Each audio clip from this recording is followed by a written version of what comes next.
This is Atomic Shinobi and today I'm going to narrate first part of What If Naruto Was Trained by a Poison Dragon God. If you enjoyed this video, please like, share and subscribe to this channel. Now wasting no more time, let's start the story. Fury, X-768's hidden forest. One big yellow eye in a cave deep in a desolate forest opened in response to a strange noise that reverberated throughout the forest. The eye's owner woke up from his slumber and left the cave. Then it was shown to be a giant dragon with purple scales. The dragon yawned enormously, flexing its large dark red wings to their full length. A set of jagged spines ran the length of the dragon's back, joined by a webbing that resembled its wings and extended all the way to the base of its long tail. The dragon had 5 fingers on its hands and feet that ended in sharp claws, 2 sharp protrusions on its elbows, and short horns growing from the back of its head. The dragon then began to move in its direction, tilting its head to locate the source of the sound, which it now recognized as crying. When the dragon discovered the cause of the sobbing, it was astounded by what it discovered. It had never imagined the scene in front of it, even though it had smelled blood and people on its way. A newborn child with yellow hair and 3 whisker marks on his cheeks lay beside a woman with long red hair wearing a green dress and a sleeveless blouse. Even more startling than this was the fact that the baby was in a candlelit cradle with a spiral tattoo on his stomach, and the woman had a huge hole in her stomach from which she was bleeding. The dragon was curious as to why it seemed that someone had the audacity to carry out a magical rite in its forest. The dragon yelled in a rough voice, "Woman, what the hell do you think you are doing in my forest?" Feeling her life dwindling, the woman looked up at the dragon in desperation. She died before the dragon could even discover her name. "Please, look after my son. His name is Naruto." Her words caused the dragon to snort. "Unfortunately for you, woman, I am the poison dragon, Velino. Nothing other than another dragon is able to withstand the toxins in my breath released just by breathing, let alone the amount that would be put out in the time spent raising a child." The corpse was informed by the newly named Velino. The dragon, still able to hear the baby's cries, paused and said, "You should have already met your son in the afterlife. It's impossible." When Velino turned around, he noticed that the baby was still alive and seemed to be unaffected by the poisonous air it was breathing. There's no way a human could still be alive, especially a mere baby. Reaching up, he put a clawed hand on his chin. He glanced back at the woman's body after glancing at the baby. "Woman, perhaps I can fulfill your request." "Perhaps I can." Velino hastily excavated a grave for the woman and laid her remains within. The ear was then carved into a rock that he used as a tombstone after filling the grave. After carrying the still crying Naruto in his hand, Velino made his way back to his cave. Naruto stopped sobbing as he walked out of the clearing and dozed off while holding Velino's thumb. When Velino looked down, a tiny smile appeared on his face. Perhaps he wouldn't feel so isolated.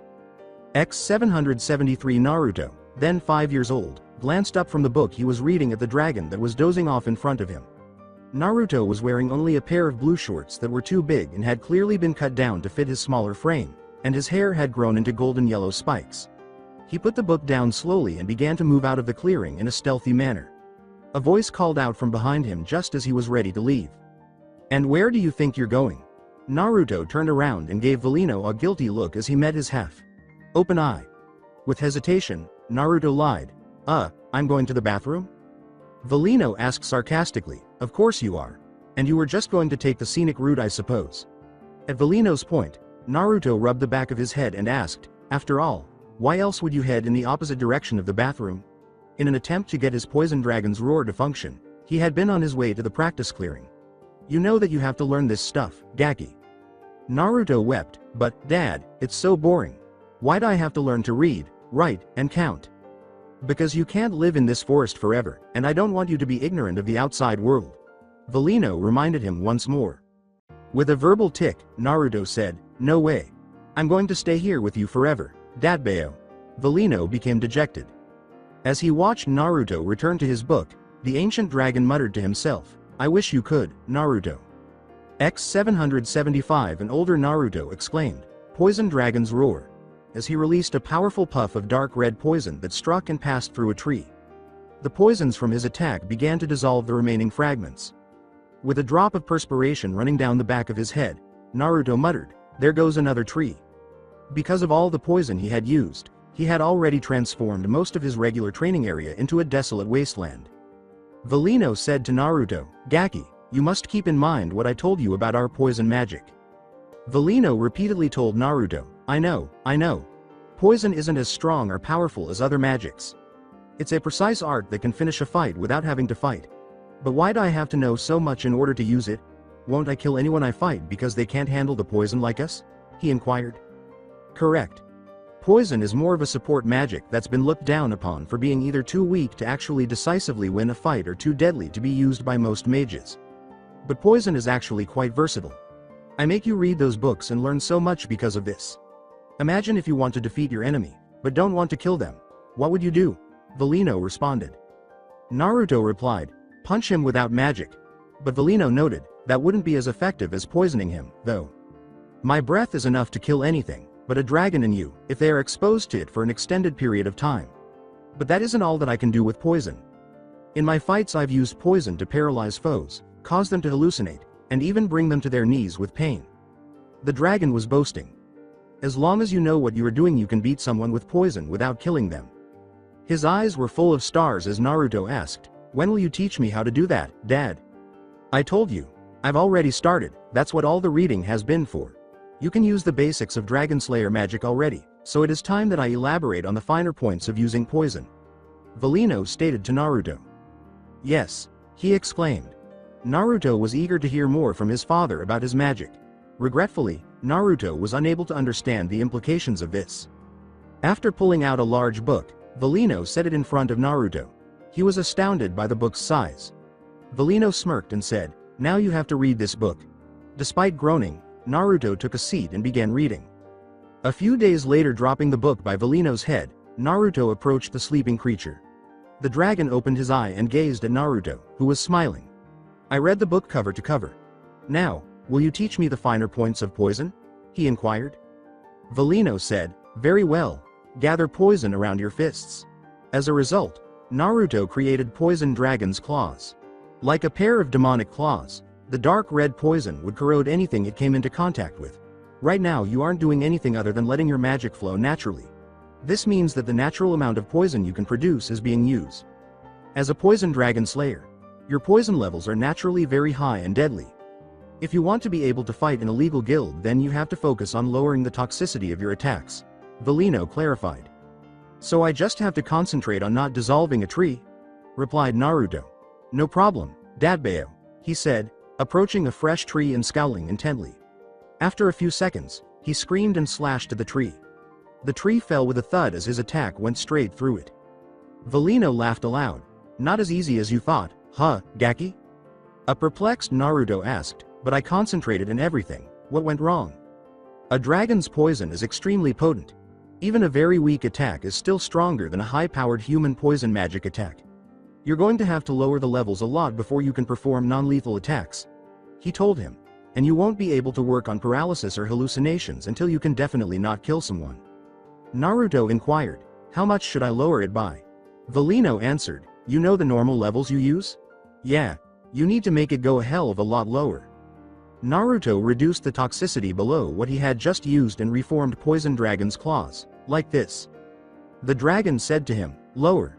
Naruto made another attempt. This low? Valino sat down to nap and said, lower. Naruto further reduced the toxicity. Now? Keep going. This good? No, you aren't even looking, Dadbeo.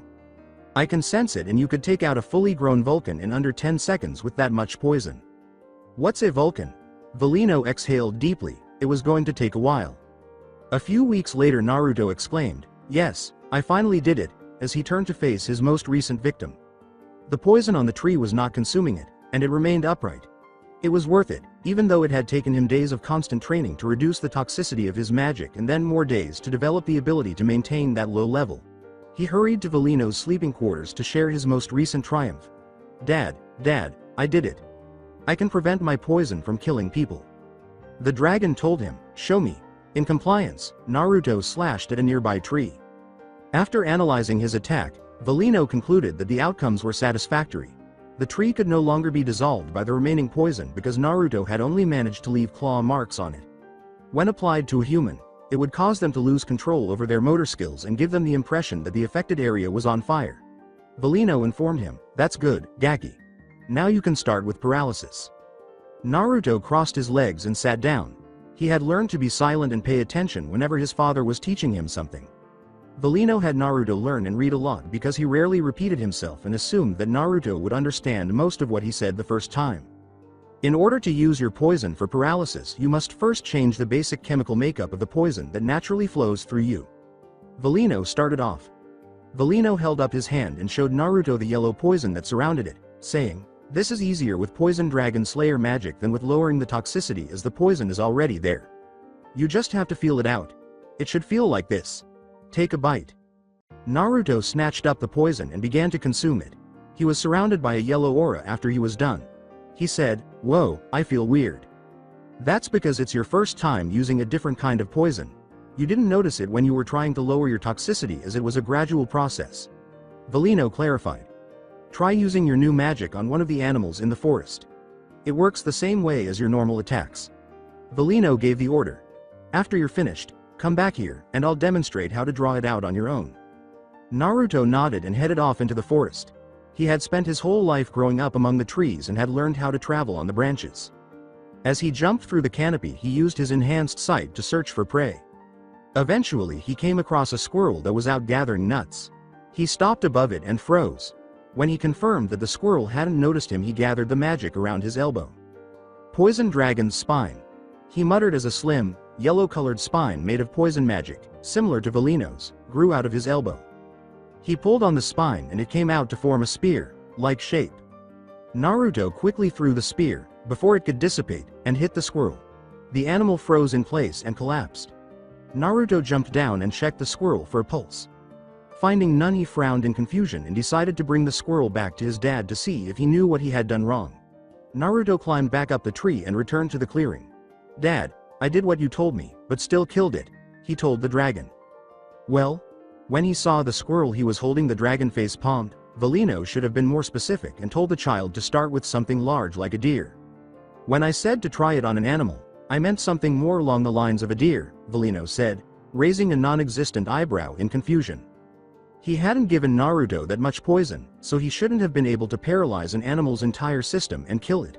"Never mind that, come here." Naruto put the squirrel down to eat later and approached Valino, saying, "Do you remember the different feeling of the paralysis poison? It killed the small animal by paralyzing its heart. Seek out that same feeling inside of you," he added after noticing Naruto nod. "The poison should respond to your desire and alter as you concentrate." Naruto told him, "Got it." He then closed his eyes and focused, searching inside for the poison he wanted. As he searched, he felt his poison change, going from his usual deadly, corrosive poison to a less lethal variant that felt like what Valino had given him earlier. Naruto opened his eyes and formed his poison dragon's claws, and he noticed that he now had yellow instead of his usual dark red poison, as seen earlier. "I got it, and on the first try, Datbeo."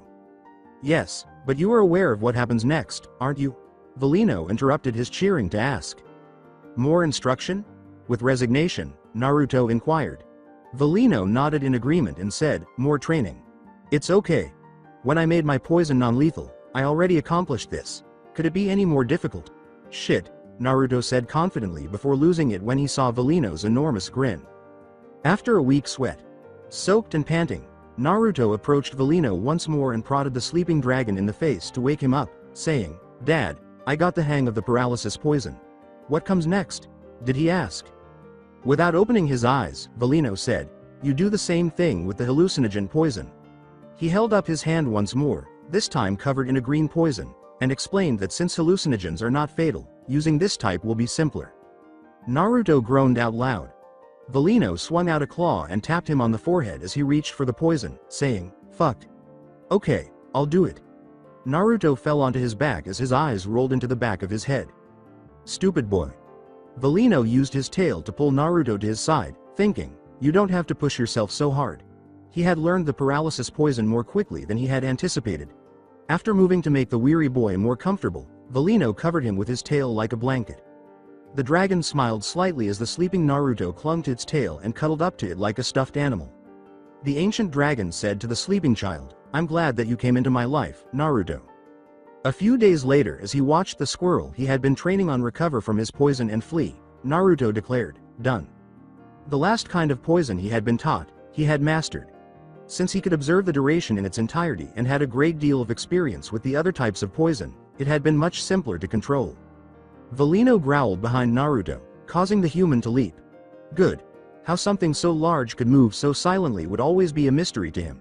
Now you can finally learn the secrets of poison dragon slaying magic, he stated. Secrets? A bewildered Naruto asked. I thought the different types of poison were the secrets. Valino laughed loudly and for a long time. No, those were only a little beyond the basics. You didn't think that the spells I taught you were all there was to learn about fighting with dragon slaying magic, did you? There is so much more, stronger magic that you can learn, including the pinnacle of all dragon slaying magic, Dragon Force. He replied with stars in the corners of his eyes. Dragon Force sounded really cool to him, even though he had no idea what it was. What are you going to teach me first, Dad? He inquired. Valino explained his teaching strategy to Naruto, saying, I will try to teach you Dragon Force after you have learned the advanced spells, which are called Toxic Overflow. You will eventually be able to create your own spells if you become proficient in the more complex ones. When do we begin? Naruto inquired eagerly.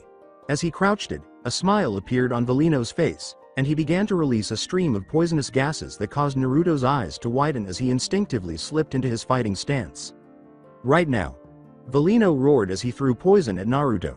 Early on in Naruto's training, Valino had found that he learned more quickly and effectively if he sparred with Valino rather than being told what to do. If he didn't understand, he would never give up and would keep trying until he did. As Valino used to say, you won't always face a poison magic user, so you have to learn how to dodge. Naruto took this to heart and never attempted to eat his father's poison because he knew the rules of his spars with him and didn't want him to eat too much powerful poison too early in his training or accidentally activate Dragon's Force because the rage he would be driven into could kill him by pushing his body past its breaking point. As Naruto darted about the clearing, Valino said, activate your full poison dragon's spines. When Naruto obeyed, purple spines appeared on his back and elbows. Valino felt the spell begin to work, so he went on. Now cross your arms and spin forwards while focusing your magic to the spins. You will be able to move like a wheel if you can complete this task quickly enough. Valino then encouraged Naruto by slamming his tail at the spot where he had been running. Naruto thought to himself, cross my arms and spin, cross my arms and spin. Then focus my magic to the spines. Got it.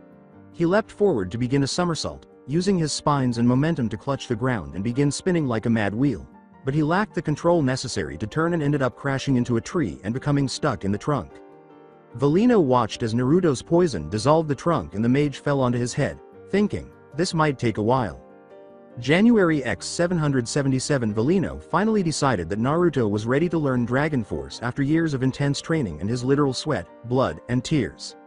Alright, Naruto, to use Dragon Force, you have to look within yourself and find the hidden power that needs to be unlocked. This power has been unavailable to almost every dragon slayer in history. Valino told the mage, who was sitting in a meditative position, don't be discouraged if you can't get it on your first try, because most require eating an extremely powerful magic of their specific element to activate it. Don't be concerned, Dad. Datbeo, I'll be the first mage to obtain it on their first attempt. Naruto told him confidently, after all, you trained me. He closed his eyes and began to focus. Inside the mind of Naruto stood up in a hallway lined with pipes that was filled with water that reached up to his shins. He looked around in confusion. What is this, a sewer? I guess I should look around and see if I can find the inner power Dad was talking about. Naruto decided and walked down the hall. The farther he got the more he could feel a dark presence.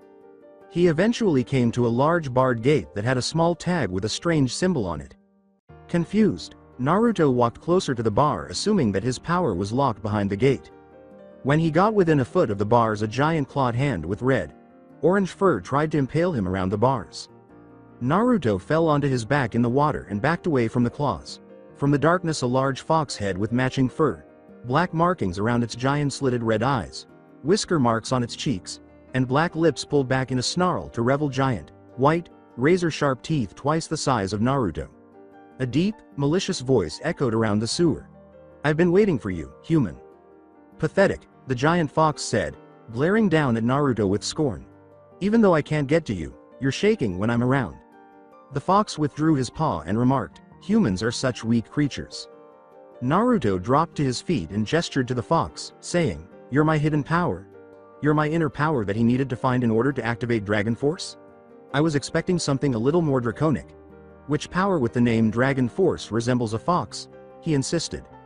That infuriated the fox. You fool! This, Dragon Force, is not me. Kyuubi, the nine-tailed demon fox, is who I am. The strongest Biju of all. People like you have no idea how powerful I am. Kyuubi's remarks infuriated Naruto. What is a Biju? And why are you unable to contact me from behind those bars if you are so great and powerful? Looks like you're just talking, Dabbeo, he said. Want to witness my strength? Fine. Kyuubi gave Naruto a smirk as a bubbling red energy started to emerge from behind the bars. Take it. You'll understand what I mean after that. Naruto retreated as the red energy began to approach him because he didn't want to risk using the fox's power without understanding the repercussions, and Kyuubi didn't seem like the type to give him his power for free, especially with the evil smirk on his face. Kyuubi laughed as he saw Naruto retreat from his chakra. What's the matter? Unable to manage my power? That won't do, he asked. The Kyuubi smiled cruelly as he felt Naruto begin to lose control. I'm showing you that you were right to fear me, he said, and the red chakra exploded forwards and began to be absorbed by Naruto, who began to scream in pain as never used pathways were forced to handle more chakra than it had ever seen. Beyond Naruto's imagination, Valino napped as he waited for Naruto to fail and come ask him for help. No mage had ever accessed Dragon Force on their first try for a reason. Even if they did find their hidden power, they couldn't access it without a large source of their element. Most mages never thought about that and spent lifetimes without being able to use it, while some were able to learn the trick but never accessed it. Only a select few had learned how to use Dragon Force, and it had been all but outlawed after him. Valino's nap was interrupted when he felt a foreign power emit from Naruto. He opened his eyes and the old dragon was shocked by what he saw. Naruto's hair had gotten longer and shaggier, his whisker marks had thickened and darkened, his canine teeth had elongated even further than normal, a tattoo of a spiral and some other symbols around it had appeared on his stomach, and the most shocking thing was the wisps of red energy were wafting off of him. Valino knew that something had gone very wrong. The red energy was not magic, and he had never felt anything like it before. What are you doing, brat? With a clawed hand, Valino tapped Naruto on the head and demanded. Inside the mind of Naruto, he couldn't recall leaving the clearing, and he couldn't remember where Naruto was. Valino searched the somewhat small, to him, space and found what he was looking for at the end of the hall. He hurried down the hall and used his breath to blow away Naruto's red energy. As the time went on, though, he began to feel better than he had before entering his mindscape, and he glared up at the bars that held the fox. What the hell did you do to me? The blonde dragon slayer gasped for air, feeling as though his entire body was burning on the inside. He had never experienced anything like that, not even when he had been training to eat poison. Naruto made a demand. The enormous fox laughed and said, Human, how does it feel to use chakra for the first time? Do you sense the energy coursing through you?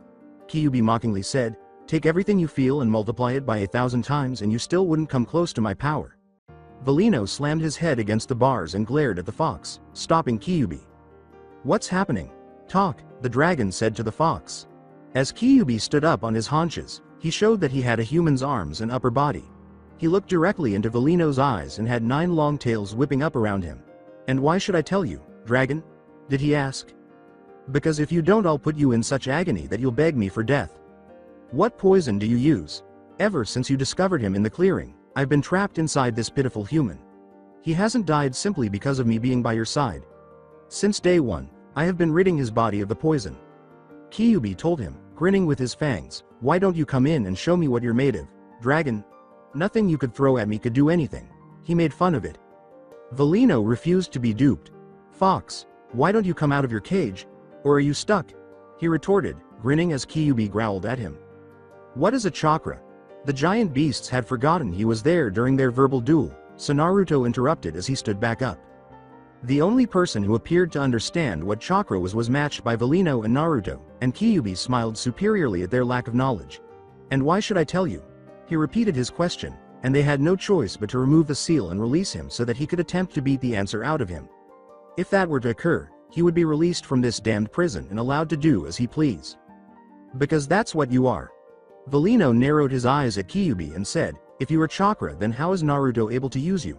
Valino said, causing both Kyuubi and Naruto to stare at him. I've been sensing what is going on in here since I arrived, and the chakra that you gave to Naruto felt the same as your entire being." With his hatred evident in every word, Kyuubi turned to face Naruto and said, "Because he has chakra naturally within him. And that makes his body my prison and him my warden. Why did you end up behind bars, and why within me? There must be a reason why he was selected and the fox imprisoned him." But Naruto didn't understand what the fox was talking about in relation to chakra and him being a prisoner. "I don't know why the bastard that sealed me chose you, but I was imprisoned for attacking the village that you were from. You deserved it, then," Naruto yelled. He could see why Kyuubi had been imprisoned if this enormous, strong beast had been attacking his village, even if he had no idea what or where it was. "False!" Kyuubi shouted as he slammed his head against the bars. I was hypnotized into attacking your village by a masked bastard wearing his cursed Sharingan. What you humans do doesn't matter to me at all. I would rather never see you again because you are a bothersome species," he said. "A Sharingan? What is it?" Naruto inquired. "Not significant," the fox yelled. Naruto narrowed his eyes into slits and crossed his arms, looking at the Kyuubi gravely. "Is chakra dangerous?" did he ask.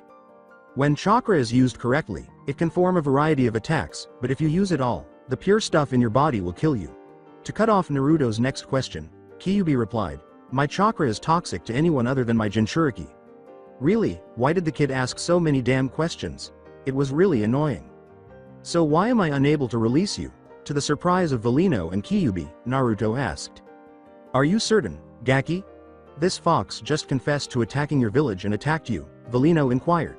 He cautioned, that could be a very risky move.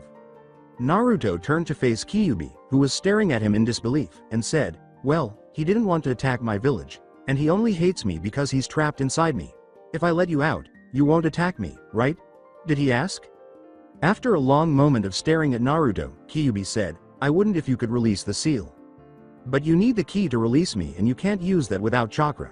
Not that Naruto could ever get the key because it was in a completely different world, but he didn't need to know that now. The brat was willing to release the seal and let him go, and he hadn't even tried to use his power, let alone talk to him, and he had attempted to kill him before he even realized that Kyuubi was inside him. Naruto said, "Then teach me. You must know how to use it because you are a chakra. I'll let you go if you teach me how to use chakra." "You'd relinquish my authority so readily?" Kyuubi asked.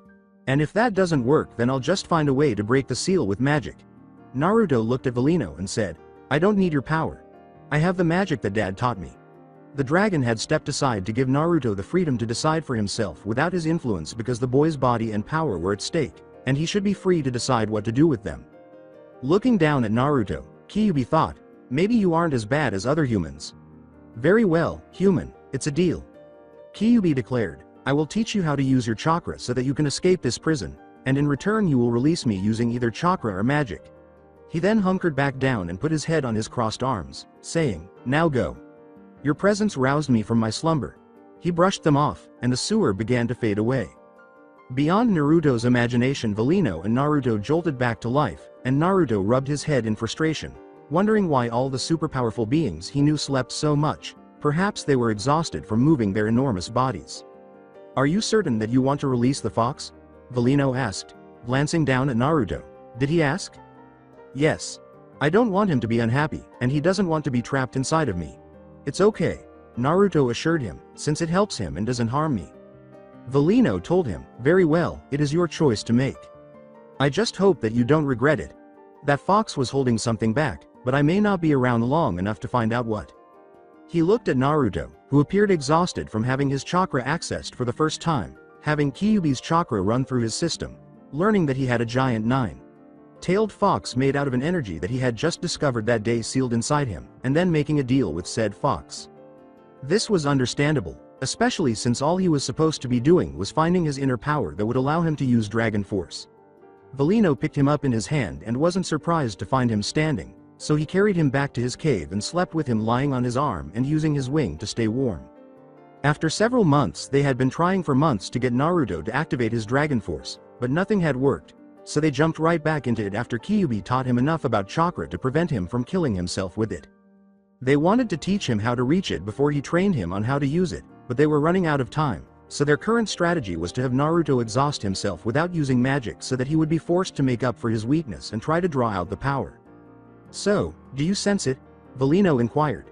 I just feel worn out. Naruto grumbled. I don't even know what I'm trying to feel in the first place. Valino assured him, you'll know what it is when you find it, trust me. Want to give meditation another go? No way. That was really dull and awful. Then arrive. After a while of observing him, Valino finally made Naruto stop. This is also good training for fighting, the dragon told him. Despite his snort, Naruto charged back at Valino, launching a barrage of jabs and swings that had no effect on the hard scales that made up Valino's hide. After 4 days of non-stop fighting, the weary mage was at his breaking point and fell onto his back. This bites. Why am I unable to use Dragon Force? He complained. I've been training for months and nothing has changed. I warned you that the magic was difficult and complex. You genuinely gain the strength of a dragon. Some dragon slayers are able to learn how to use it in their first week, but most spend their entire lives trying. The dragon and boy went to sleep together that night for the last time. There is no set way to activate it, Valino reminded him, looking up at the sky and noticing that the sun was beginning to set. And now I'm out of time. I'm sorry Naruto, but I'm going to have to end this tomorrow. Valino picked up Naruto and carried him back to the cave, ignoring the mage's weak and fictitious protests that he could walk on his own legs. The morning after, with his arms folded across his chest, Naruto stood in the clearing opposite Valino and said, Come on, Dad. He said to the dragon, I want to get started. With his eyes closed and his back to Naruto, Valino sighed deeply and informed him, We're not training today. What? Why not? Outraged, Naruto asked. It's not good. Dragon Force cannot be activated by you. With venom in his voice, Valino declared, You are a disgrace to me. Staring at him in disbelief, Naruto thought, Don't be silly, didn't he say yesterday that most dragon slayers didn't actually reach Dragon Force? Now he was contradicting himself. You stated that? Enough. It's not possible, Valino scolded. You have no right to call yourself a dragon slayer. Get out, it makes me sick to see you. Anger rising, Naruto began to stalk toward the dragon, saying, What the hell are you saying, Dad? What do you mean that I'm not a dragon slayer? He demanded. You taught me how to use dragon slayer magic, and I can use it. How come I'm not a? It was an error. I should never have taken you in, Valino interrupted him once more. Initially, I was aware that it was a stupid choice. Disappointment was the only outcome.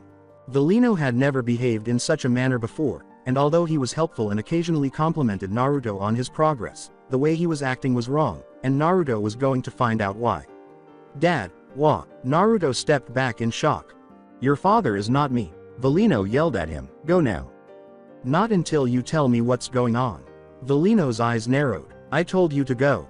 With a roar that sent Naruto tumbling back onto his back, he made his command clear. Reluctantly, Naruto stood back up and began to stalk his father figure. No, now explain the issue to me. This isn't you. Die if you refuse to go. As he swung his tail at Naruto and launched him through a tree, Valino yelled. Even during their sparring sessions, Valino always held back out of fear of seriously hurting Naruto, but with Kyuubi in him, that was kind of irrelevant, but they didn't know that at the time. Nevertheless, something was wrong with his father, and Naruto was going to find out, even if it meant beating the living daylights out of the dragon. Naruto stared at his hand in shock, rubbing a trickle of blood from the corner of his mouth. With a purple poison wrapped around his hands, Naruto stood up and charged Valino, saying, I'll force you to speak if you refuse. Poison Dragon's Wing Attack, he shouted. The dragon just laughed at Naruto as he hurried over to hit Valino with twin streams of poison from his hands. Stupid. You believe that I will be harmed by such a feeble poison or attack? And you still claim to be a dragon slayer? Valino asked, turning to look at Naruto. Valino threw his head back and then roared it forward, sending a huge, dark red stream of poison hurtling toward Naruto, who raised his arms to block it. The roar easily pierced his guards and sent him flying back. Now let me show you a real dragon's attack. As his wounds began to heal, Naruto's tenant became aware that his host was in danger. Naruto hissed in pain and was shocked to discover that his arms and chest were actually burned from that attack. Although he may have had a natural resistance to poison, it appears that the poison of a dragon was too much for him to handle. Brat, what's going on? Kyuubi asked. Dad has lost his mind. Naruto informed him. He's attacking me and calling me a disgrace. What are you doing, then? Slay the dragon because you are a dragon slayer. No, no matter what, he will always be my dad. Naruto firmly declared, I'm not going to kill him. He was certain that something was amiss. His father would never behave in such a manner. All he needed to do was identify the issue and address it. Well, you may be left with no other option. Additionally, you might want to duck. What would make me want to? Oh fuck. Valino's tail swung over Naruto's head, almost removing his head, and the force behind the attack was so quick that Naruto was blown back. You were weak, Valino said, looking at Naruto with dismay. What I ever saw in your pitiful body is unknown to me. He could make all the excuses he wanted, but Valino's words hurt Naruto, who felt his anger rising. He would show this twisted version of his father that he was a powerful mage, and then he would get some answers. Then eat this. The roar of the poison dragon.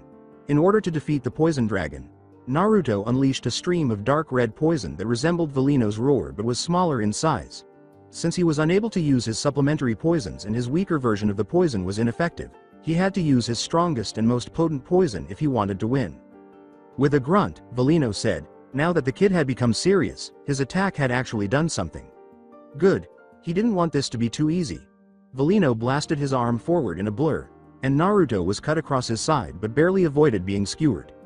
Naruto brought his hand back and said, Poison Dragon's sharp horn. The cut hurt like a bitch and the poison burned like hell, but Kyuubi would fix it up in no time. He had to concentrate on the fight at hand, and he was just given a perfect opportunity. With a thrust of his poison-covered hand, he struck Valino's wrist, sending poison through the joint and around the impact point. The mage wasn't quick enough this time, and he was sent flying through the forest, skidding off the ground and rolling to a stop in a clearing. Valino roared in pain at Naruto's blow, his eyes narrowing in anger as he swiped at Naruto with his good hand. Naruto stood up and recognized the area.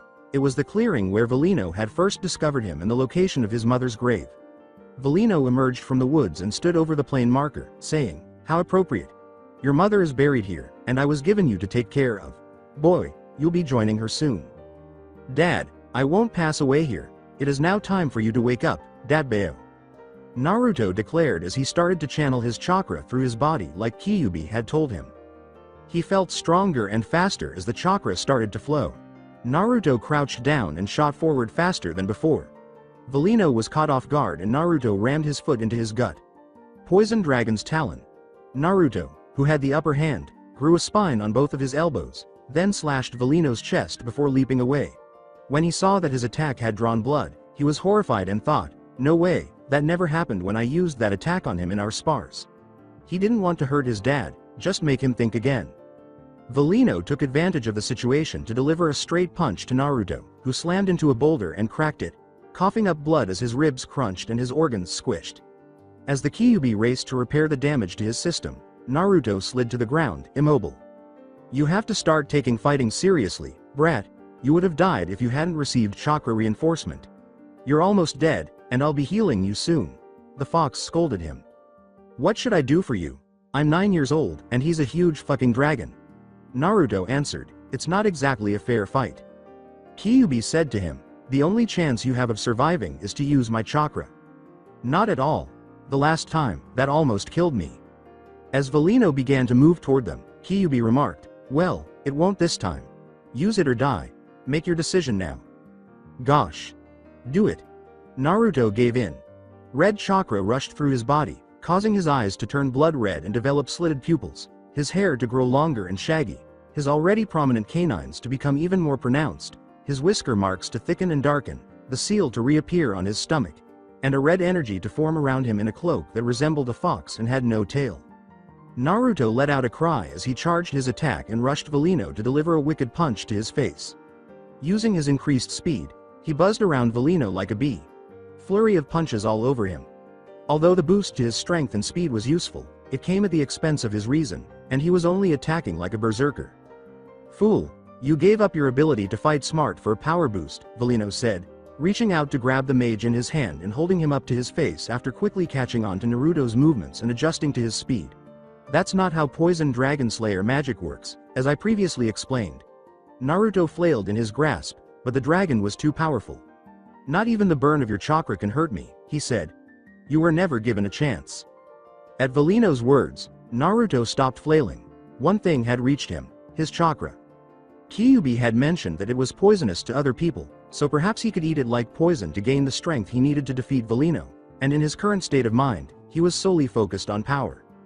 Naruto began to consume the chakra that made up his cloak, and soon after, the chakra was gone, and he released a burst of magical power that made Valino release him. Naruto's appearance changed once more. His canines remained elongated, but his eyes had returned to blue, though his pupils were still slitted. His hair and whisker marks had returned to normal, but he now had scales around his eyes, on his forehead, and on his forearms. So you were able to activate Dragon Force after all, Valino thought, a little proudly, as he turned to face Naruto. As he charged Valino, Naruto roared like a savage.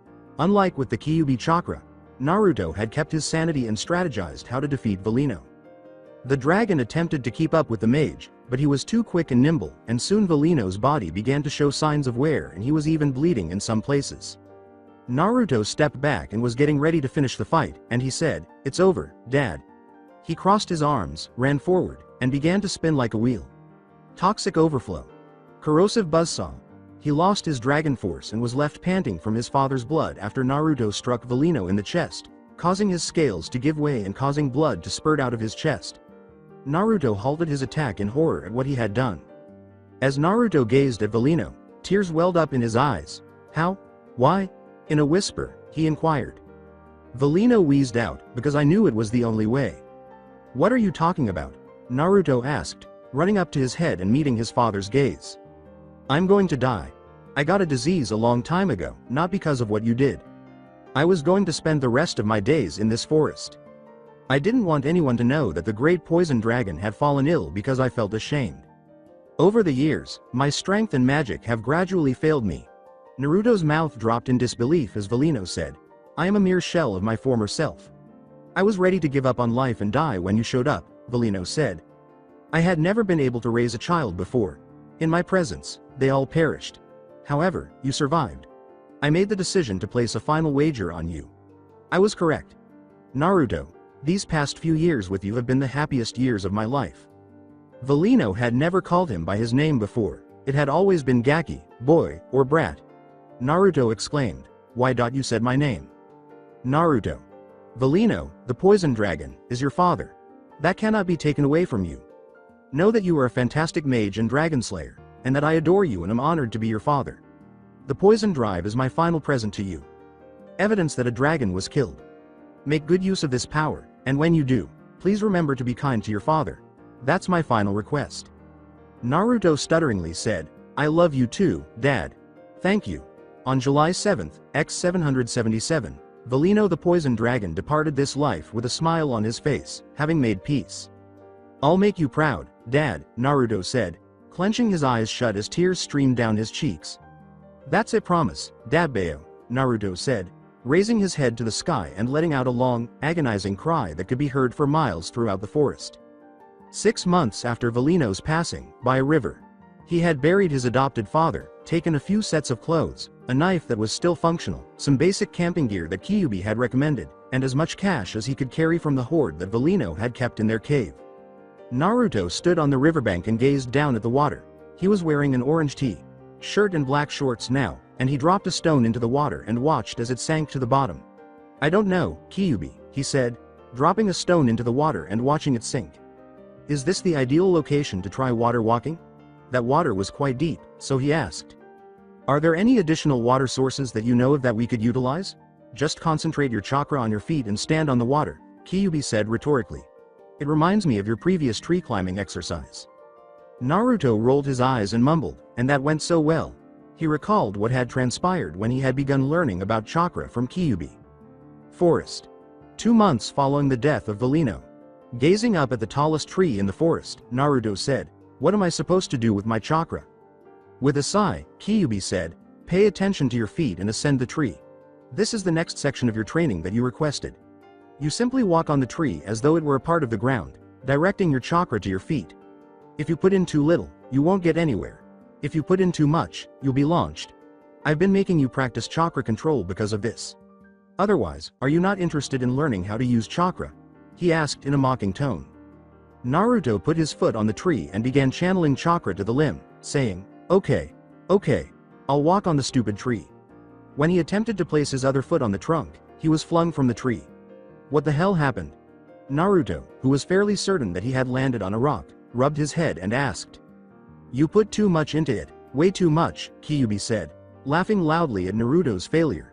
It was clear that he would enjoy training the brat, or at the very least, seeing him fail. If you do not wish to fly, then lower it. Then again, use the same quantity. He told him, that was the funniest thing I've seen in years. As he stood up again, Naruto muttered, yeah, fuck you too. After he stopped laughing, Kyubi said, try giving it a running start. Despite his skepticism, Naruto narrowed his eyes and knelt down, then yelled at the tree, gaining ground and feeling as though he had grasped it before gravity took over and sent him falling down the tree and landing flat on his ass once more. What did I do that time? As the Kyubi burst out laughing again, he asked impatiently. That time, you didn't put enough effort into it. You were unable to sustain yourself after ascending a few levels above what you would have without chakra. Even though his current container was nice, he was still his jailer, and the Kyubi was more than willing to break out before Naruto set him free if the opportunity arose. Until then, he would watch said jailer crash and burn with a happy smile on his face. You have to find the balance, the Kyubi told him with a wicked grin. It could take a while, a long, hilarious, painful while, and the giant fox was planning to enjoy every minute. With a resolute expression, Naruto gestured toward the tree and said, just watch. Even if it takes me years, I will climb you all the way to the top, and after I'm done, I'll dance around the fire and chop you up for firewood. Databeo. Unfortunately, Naruto's minimal chakra control was not nearly sufficient for him to grasp his titanic reserves, and it would take him many agonizing days of defeat before he could defeat the accursed tree, he declared for the ears of the deserted forest. Returning to the river, Naruto frowned at the recollection of how much he detested that tree, particularly the roots he kept tripping over. That night, he ate like a king, and it was the best meal of his life. He had laughed triumphantly when he had finally made it to the top, and he had laughed even more when he danced around the fire made from the tree as promised. The Kyubi growled, quit stalling and start walking. He was eager to see the brat get wet, and the tree. Walking mishaps had ceased to be amusing after he had to use his chakra to mend all of Naruto's broken bones from his higher falls. This time, he wouldn't have to mend any wounds. However, it appears to be quite deep. Shouldn't we hold off until I'm more adept at this? It's okay if you can't handle the water. Feeling confident that Naruto would fall for the ruse, the fox mockingly said, you can do it the Nambi. Pambi baby way if you want. He started screaming at the biju in his stomach, and he didn't let me down. The hell I can't. I'll demonstrate. Goddammit. I'll be water walking across the river on my hands. To demonstrate his point, Naruto leapt onto the water and immediately sank, just like the stone he had dropped earlier. That was hilarious, Kami. This was going to be as funny as he had anticipated, and the brat had even kept his clothes on. Kyubi let out a roar of laughter, feeling the shocked expression on the brat's face as he fell into the abyss. The good news is that he hadn't been wearing his backpack with all of his Velino inheritance, which he was able to remove from the cave.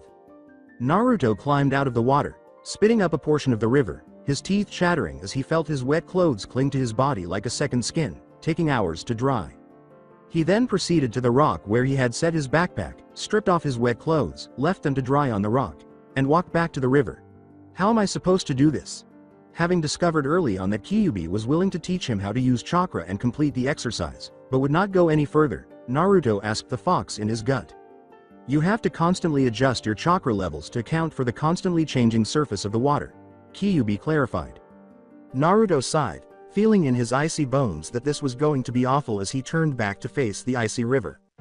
A few hours later, Naruto stood shakily ankle deep in the center of the river, sinking slowly but doing much better than his earlier instant plunges. He just needed to slowly cross the river, and he would be fine. If his feet were submerged, it was easier to balance on the water, and he would return to the nice, dry land by avoiding the faster currents. He could feel his fatigue from using so much chakra in one day again, and his movements were slow, and the water was reaching past his knees. In his fatigue, Naruto miscalculated the flow of the river and stepped into one of the faster currents, losing control of his chakra and sending his foot down the river while the rest of his body tried to balance on his back foot, but it didn't work, and he sank down to the bottom and silently lamented his predicament. He had been so close this time.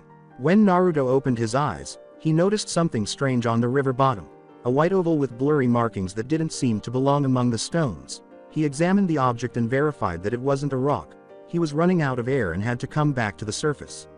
He channeled more chakra to the bottom of his feet and was blasted upwards like a firework, and he burst out of the water and greedily sucked in air as he made his way to the riverbank.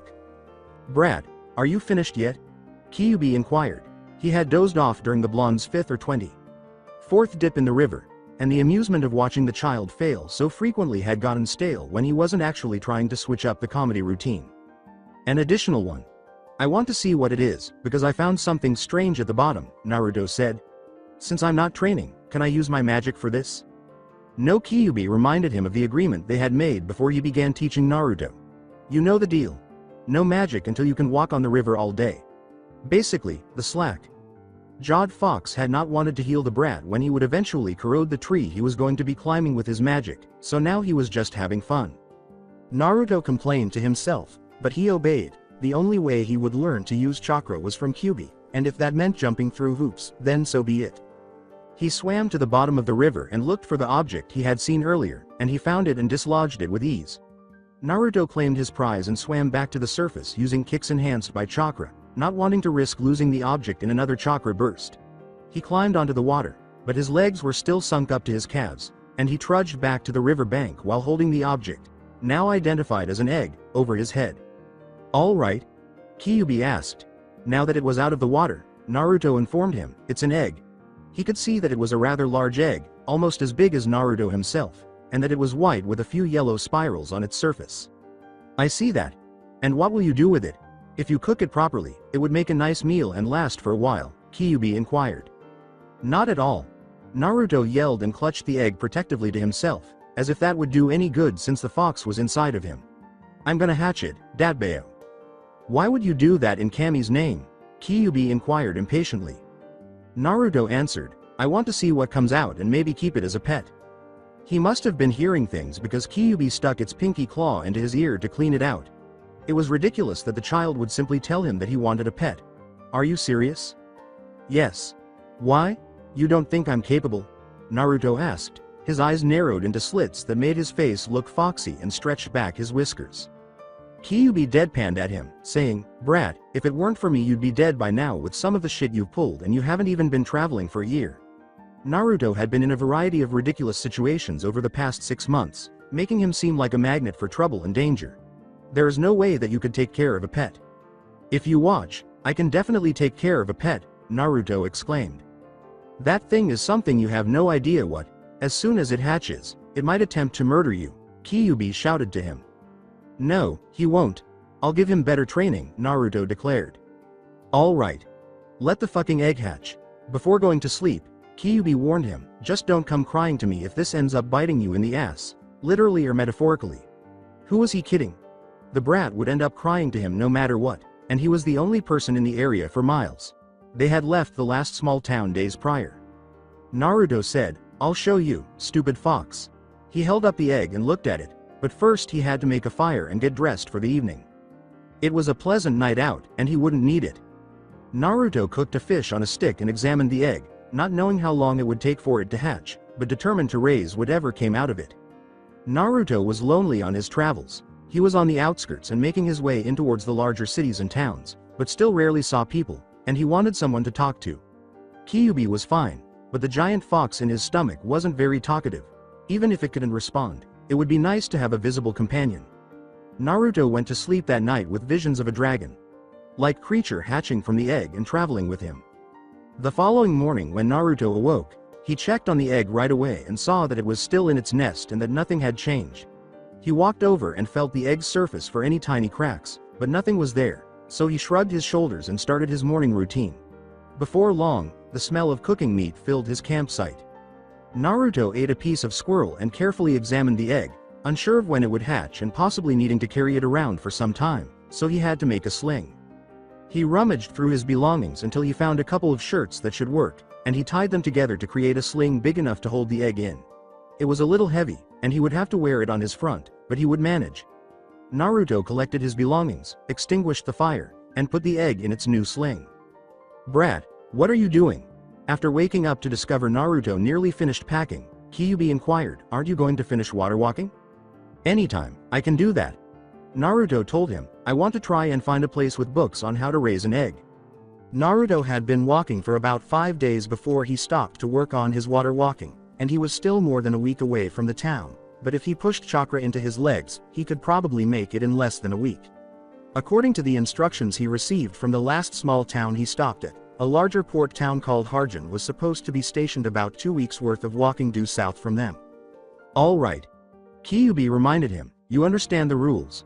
I won't teach you anything more until you can water walk. Before accelerating down the road with his chakra enhanced speed, Naruto muttered, I know. Harjan Port. After 6 days when Naruto entered Harjan, he was astounded by the town. Even though Valino had warned him that the towns and cities would be big and full of densely packed buildings, he had never expected it to be this way. Avoid swallowing a bug by keeping your mouth shut. Despite the fact that Naruto was essentially a country bumpkin, Kyubi told him, you're gaping like a country bumpkin. He had seen a town that required more than one store or inn, let alone a busy port like Harjan. With a loud click, Naruto closed his mouth and rubbed the back of his head in shame. I can't help it, he said. This location is enormous. Naruto answered, his head whirling back and forth like a swivel as he kept scanning his surroundings.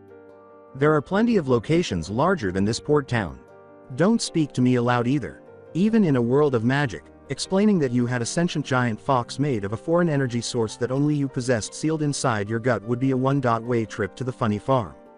In fact, people were already giving Naruto strange looks for carrying an egg almost the size of him in a sling on his chest. He didn't need them to hear him talking to someone they couldn't see. People will think you're crazy, Kyubi warned him. Feeling self-conscious, Naruto ducked into a nearby alley after noticing that everyone was staring at him. How am I supposed to talk to you if I can't say anything out loud? He asked. Just think of what you want to say to me. I can read your thoughts if you broadcast them inside your head, Kyubi stated to him. All right, nothing's going to happen, Naruto thought, closing his eyes intently and letting his thoughts run as loudly as he could. Kyubi, can you hear me? The enormous fox slammed his head against the bars and gripped his ears in agony, saying, not so loud, brat. Simply speak in your natural tone.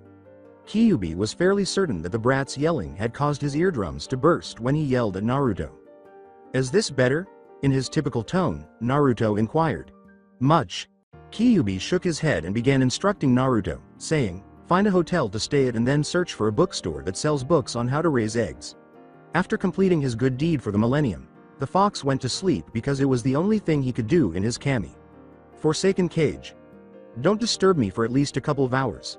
Leave the egg in the room and lock the door while you're out. However, he gave good advice, and Naruto went off to find a hotel or bookstore, whichever came first. Of course you are. Naruto muttered to himself. What had been the point of teaching him how to talk to the fox telepathically in the first place? All he did was sleep. Accommodations. The hotel room had a bed, a nightstand for his clothes, and a bathroom with a shower that Naruto would figure out how to use later. He was just making a quick stop before leaving for the bookstore, and he carefully placed his egg on the bed before emptying his backpack next to it. Naruto, who had not yet given much thought to what to call whatever came out of the egg, set up another nest for the egg using the covers of the bed, nodded at his results, and left the room, making sure to lock the door behind him. The blonde mage then went in search of a bookstore that sold a book on raising an egg, as well as one that had a list of names.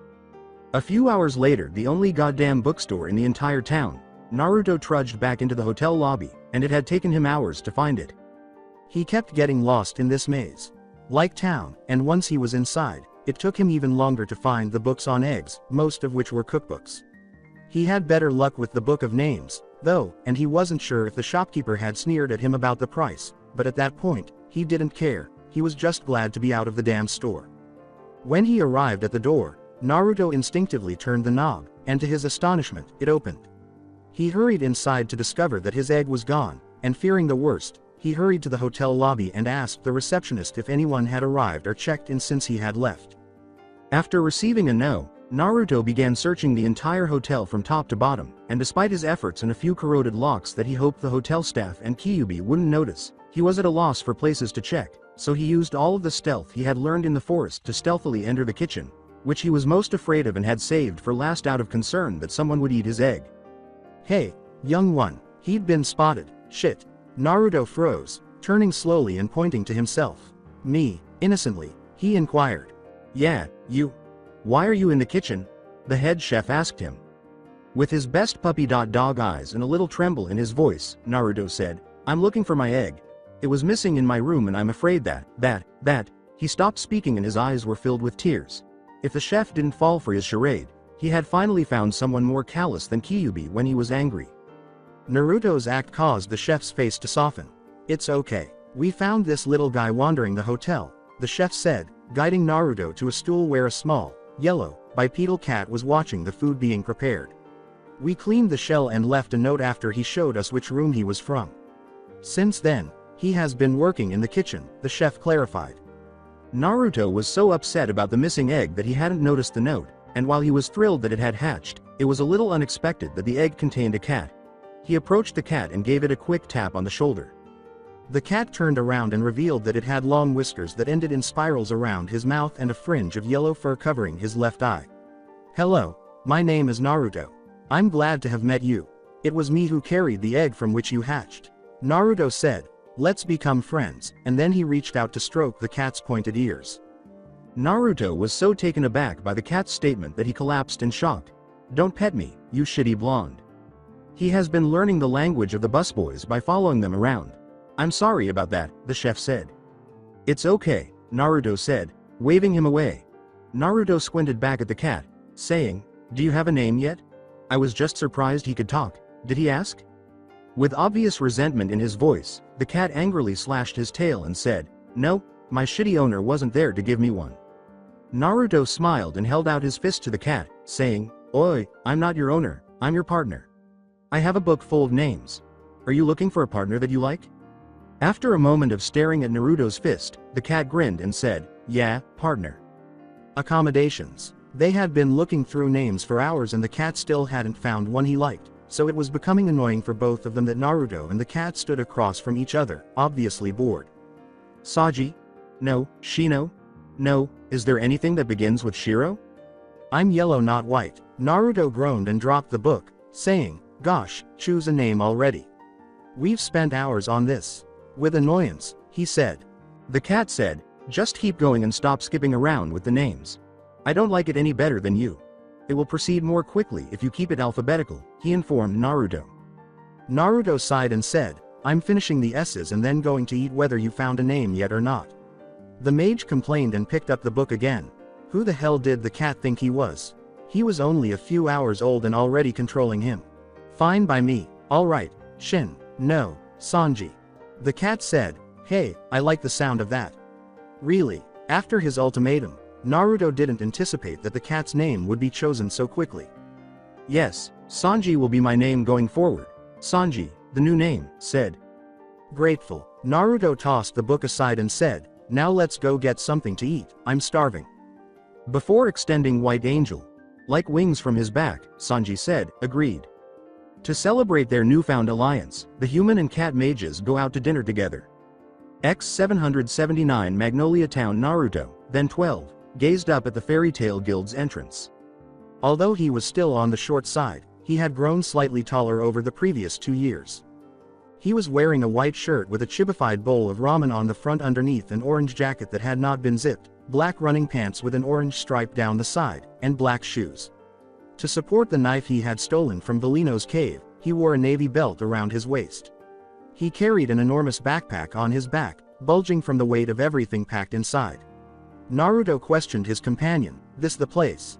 Sanji extinguished a fume from his cigarette. "It has freaking fairies next to a sign that reads Fairy Tale." "What the hell do you think?" He sighed. There had also been a little growth spurt in the yellow cat. He was still on the small side, but he had grown about half a foot. He had his own bulging backpack and was standing next to Naruto. This time, Sanji was dressed in a black double-breasted suit, long-sleeved orange shirt with buttons, a blue tie, and black dress shoes. Naruto snorted as he inhaled Sanji's smoke. "Looks can be deceiving. Remember those two girls back in?" Sanji abruptly interrupted Naruto, saying, "You swore never to speak of that." He evidently changed the topic and kicked the back of Naruto's backpack, sending the blonde mage staggering through the door and into the guild. "No use waiting around out here. You wanted to join, so get in there," he said. An intriguing initial impression of the members of Fairy Tail was given to Naruto and Sanji inside. While causing significant property damage by destroying or using anything they came across in their fight, a dark blue-haired boy, oddly only wearing boxers and sporting a dark blue fairy tail symbol on his chest, was engaged in combat with a pink-haired boy wearing a red long-sleeved shirt, beige shorts, brown shoes, and a white scarf with a scale pattern. Then, two girls who were fighting each other and causing even more property damage by destroying everything sent the two fighters flying. One was a girl with white hair pulled back in a ponytail, dressed in a gothic ensemble consisting of thigh-high stiletto boots, a studded belt with a demon buckle, and a dark purple tank top that exposed her midriff. The other was a redhead with her hair in a braid, dressed in a long skirt and white shirt, dark leggings tucked into brown boots, a brown belt with a sword on her left side, and light armor on her shoulders and chest. Anyone who entered the guild was essentially barred from the back unless they were willing to brave the gauntlet of the fighting mages, as the two fights were occupying most of the building's open space. Off to the side, two young men, one with tan skin, blue hair, and spiky hair, and the other with his brown hair in a pompadour, sunglasses, a cigarette in his mouth, black pants, and a yellow jacket over an orange shirt, were drinking alcohol from a mug alongside a brown-haired girl wearing a light brown dress with a box pattern. It looked like the girl was winning their drinking competition. A tan boy with white hair in a bowl cut and a young girl with white hair in a pink dress stood next to them, supporting their sister Mira, who was most likely the white-haired girl. The girl was holding a small, white-bellied blue cat that was eating a fish. Despite the commotion and noise around her, a young girl with blue hair reading a book quietly behind them was wearing a yellow dress with red trim. A thin man with puffy orange hair, dressed in a black witch hat, white shirt, and black pants, drew on his drawing pad while a short, white-haired, mustache-wearing old man sat on the bar in the back, sipping a beer. A blonde teenager wearing dark green pants, a yellow shirt over a black long-sleeved shirt, and headphones rested his arms crossed against one of the pillars at the guild's side. The casual destruction taking place in the center of their guild hall did not seem to faze anyone. One of the fighting boys threw a mug at them, forcing Naruto to duck under it. Sanji's tail was puffed up and pointing directly up in the air next to him. Naruto questioned the cat doubtfully, "You're absolutely sure that this is the right guild, Datbeo?" "Yes, you shitty blonde. If you're so uncertain you can read the map next time," Sanji shot back. Naruto scratched the back of his head, trying to think of the right words to describe fairy tale. "I just didn't expect this place to be so," he said. "Fucked up," was Sanji's response. He looked at the bright side, saying, "That'll work. But it does look like fun, Datbeo. Say that after you make it across the hall without getting sent flying," Sanji said to him. He floated to the ceiling as his wings appeared out of his back. "I'll wait for you on the other side." As he flew over the fights, Naruto squinted his eyes and pouted at Sanji. "I can't believe he thinks he's so much better than me. I hope he hits the rafters." Naruto's entrance had gone unnoticed thus far. He reasoned that approaching someone and asking would be the quickest way to join, but now he needed to figure out who to ask. Based on the characters he had seen, he thought his best chance would be with one of the older men in the back. Beyond the two distinct conflicts tearing the guild apart, this was going to be terrible. Which approach would be preferable? Naruto thought. "I'd take the boys over the girls. Redheads are never good news," Kyuubi stated to him. His only encounters with two Uzumaki clan women who sealed him inside of themselves, one of whom stabbed him to a rock with some giant ass rods and kept him chained down, may have made him somewhat biased, but it was still wise counsel from a giant fox made of chakra and hatred. "You were smarter as you got older, right?" According to that reasoning, the fox was the most intelligent creature in the universe, outsmarting everyone in the building by at least a few centuries. Naruto inquired, "Why do you say that? Personal experience?" Naruto exclaimed, "Then they can't be all bad, Datbeo. Something must be good if the egotistical representation of hate and malice, a force of nature that destroyed everything in his path, thought it was bad." Leaning closer to where the girls were fighting, he began to slip through the hall. He should be able to get past them unnoticed based on how fiercely they are fighting. In contrast to the boys who were fighting with everything and everything around them, they had only destroyed everything in their path thus far. Naruto reasoned that he would be alright as long as he avoided them. Naruto sat down on his haunches to observe the proceedings, and Kyuubi informed him, "It's your funeral." By staying to the sides and selecting the warpath that the girls had already wrought, Naruto began to move through the guild. He walked past the blonde teenager who had escaped most of the guild's notice and showed no signs of having seen the younger blonde. However, Naruto's luck ran out just as he thought he would survive.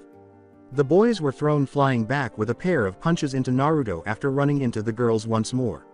On the floor, the three mages were piled up. As he stood up, Naruto angrily demanded, "The hell was that for? you bastards?" As soon as the three of them began to quarrel, the other two mages jumped in his face. He was told by the dark-haired mage, "You shouldn't have been standing there." With pink hair, the mage demanded, "You wanna go, you whiskered bastard?" Naruto urged him to, "Bring it on, Pinky." The mage with the dark hair reminded the one with the pink hair, "Oi, you're fighting me, you slanty-eyed bastard." The pink-haired mage exclaimed, "Bring it on. I can take you both at once, you droopy-eyed bastard." In response, Naruto punched the pink-haired mage in the stomach, but the dark-haired one kicked him from behind.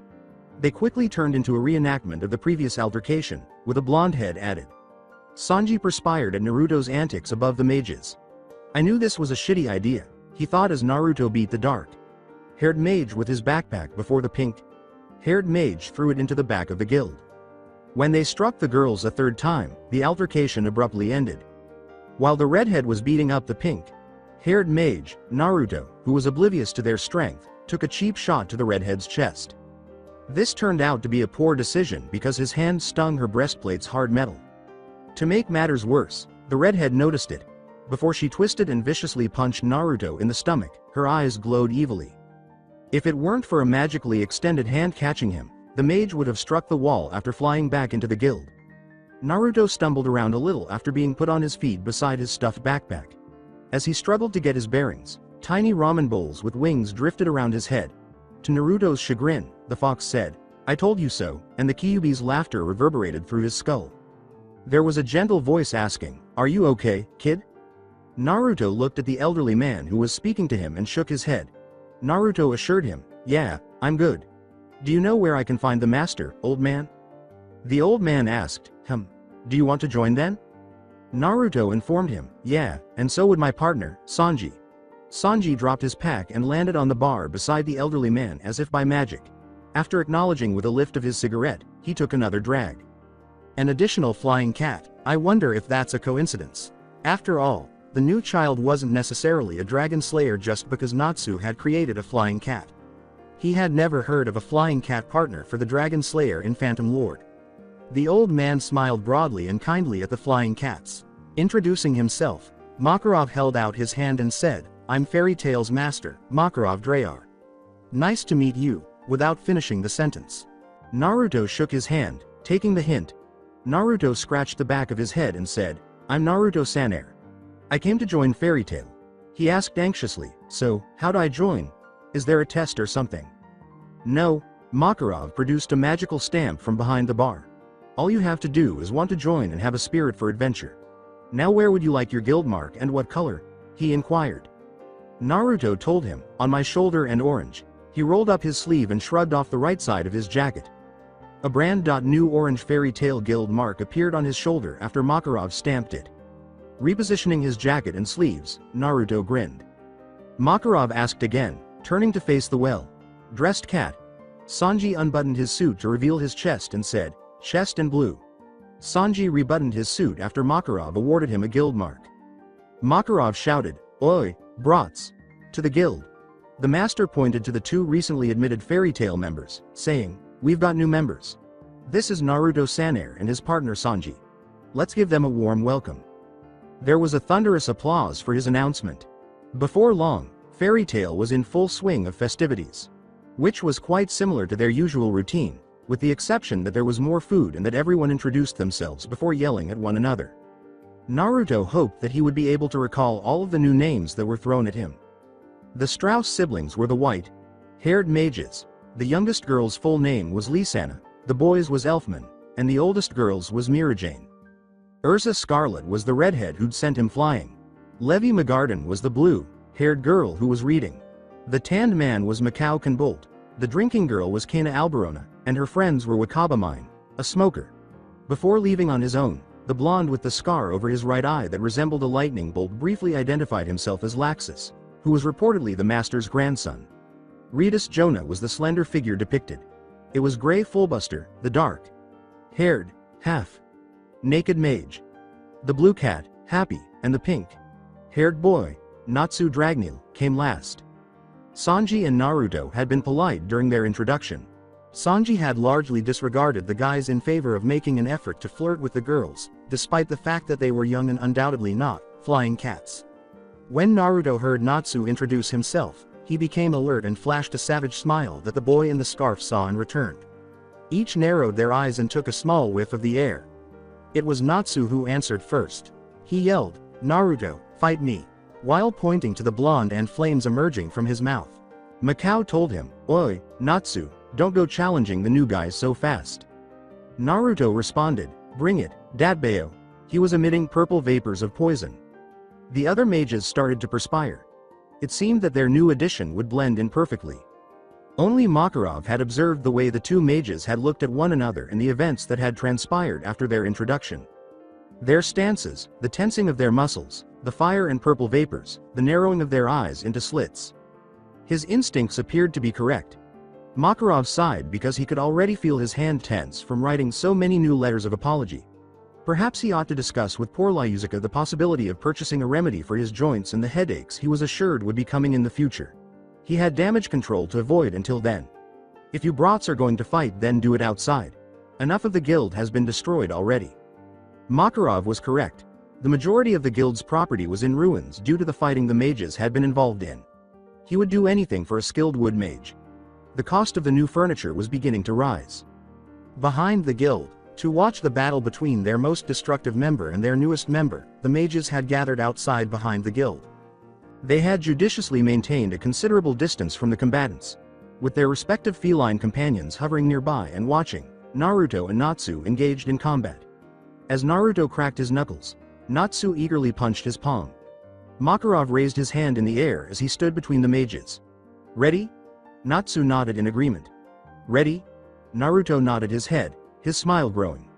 Makarov began the match by lowering his hand. "Begin." Natsu immediately hurried Naruto and delivered a flame-covered straight punch, Fire Dragon's Iron Fist. Naruto used his own covered, poisoned fist to meet his opponent, Poison Dragon's Toxic Fist.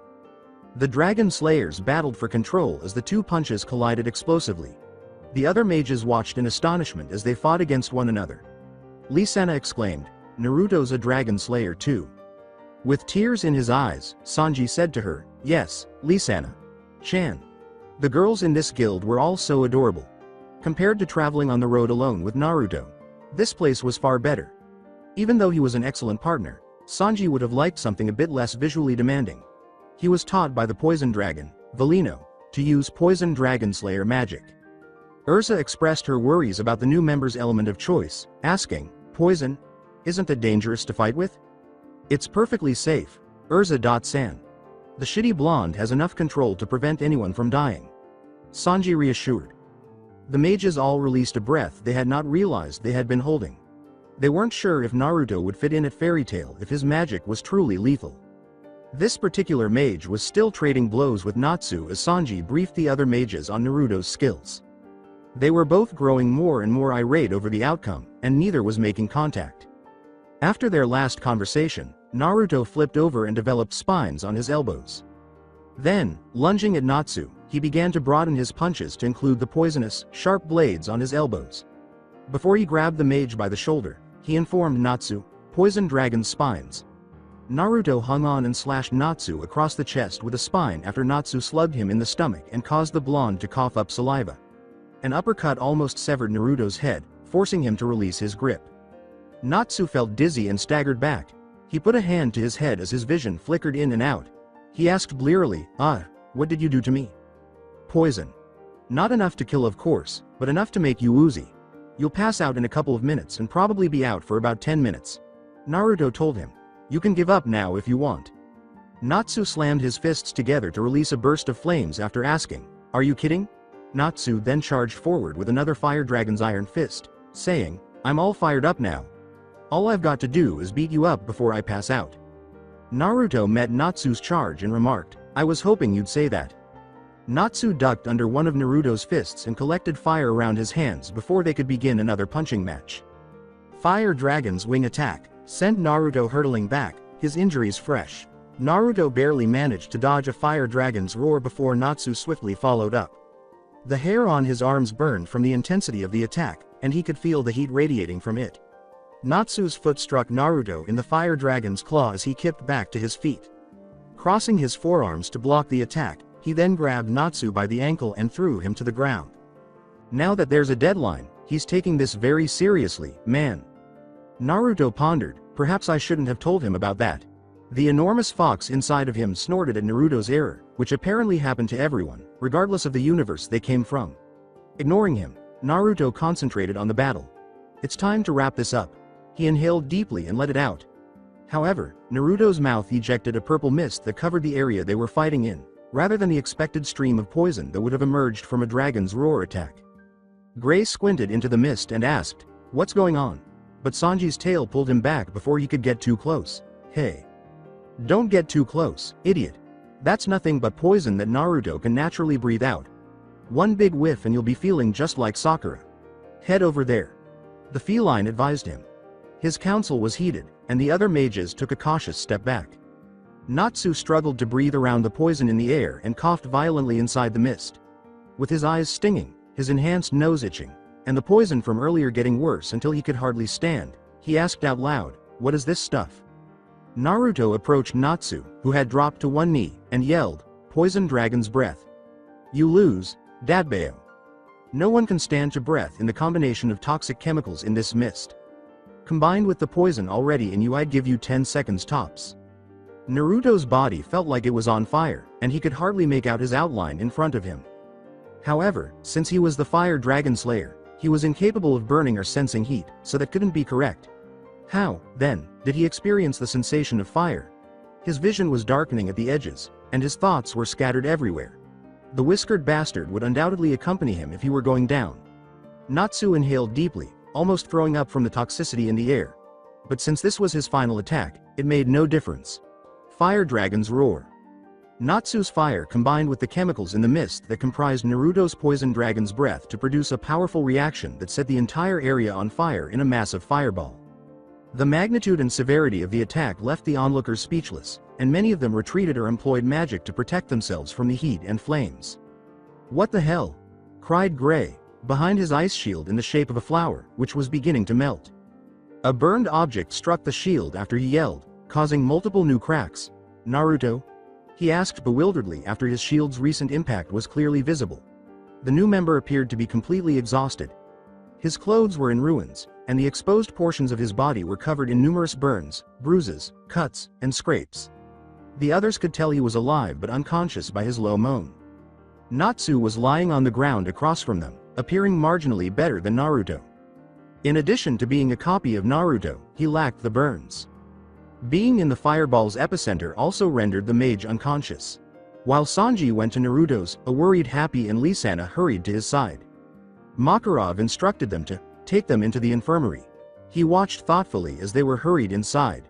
Both of them would undoubtedly become true monsters when they grew up if they could have developed such a large and potent attack at such a young age. He would need to exercise caution around them. If Naruto's altercations with Gray and Natsu during his attempt to join the guild were any guide, they would not be one-time events. The elderly sorcerer sighed. In the future, he would have to ensure that they avoided using magic in their battles. They had taken on a very unruly new brat. Makarov began to return to the guild with less concern than the others. A small explosion wouldn't stop them if Naruto was anything like Natsu. As long as they had something to eat, the two would most likely be up and causing trouble in less than an hour. Makarov wondered absently if Naruto would be interested in any of their rat poison. The fairy tale infirmary later. When Naruto opened his eyes, he groaned. He felt as though shit had warmed up. Sanji's face grinned at him without amusement. He inquired, "What happened?" "You and Sakura head over there ended up blowing the entire field and yourselves up with your attacks," Sanji told him. "How?" inquired Naruto. "Did Natsu win by using a super secret special finisher?" He was aware that he had nothing spectacular planned, such as an explosion, but it seemed like the destructive fire dragon slayer would love it. In relation to that, Naruto observed that he had lost his shirt and jacket. He liked that shirt, damn it. "Best that we can tell is that the toxic chemicals in your poison dragon's breath were ignited by his fire dragon's roar to form a fireball that nearly lit us and the guild on fire. You've both been out for about half an hour." "Who won?" "Neither of you idiots won. After the fireball went off you were both out. Best we can figure is that Sakura Head went down due to your poison and the concussive force of the fireball, and you were knocked out just by the fireball. Sanji looked worried at Naruto. After a quick look around, he leaned in close to Naruto and said, "I'm surprised that you didn't wake up sooner. Why hasn't your fuzzy friend fixed you up yet?"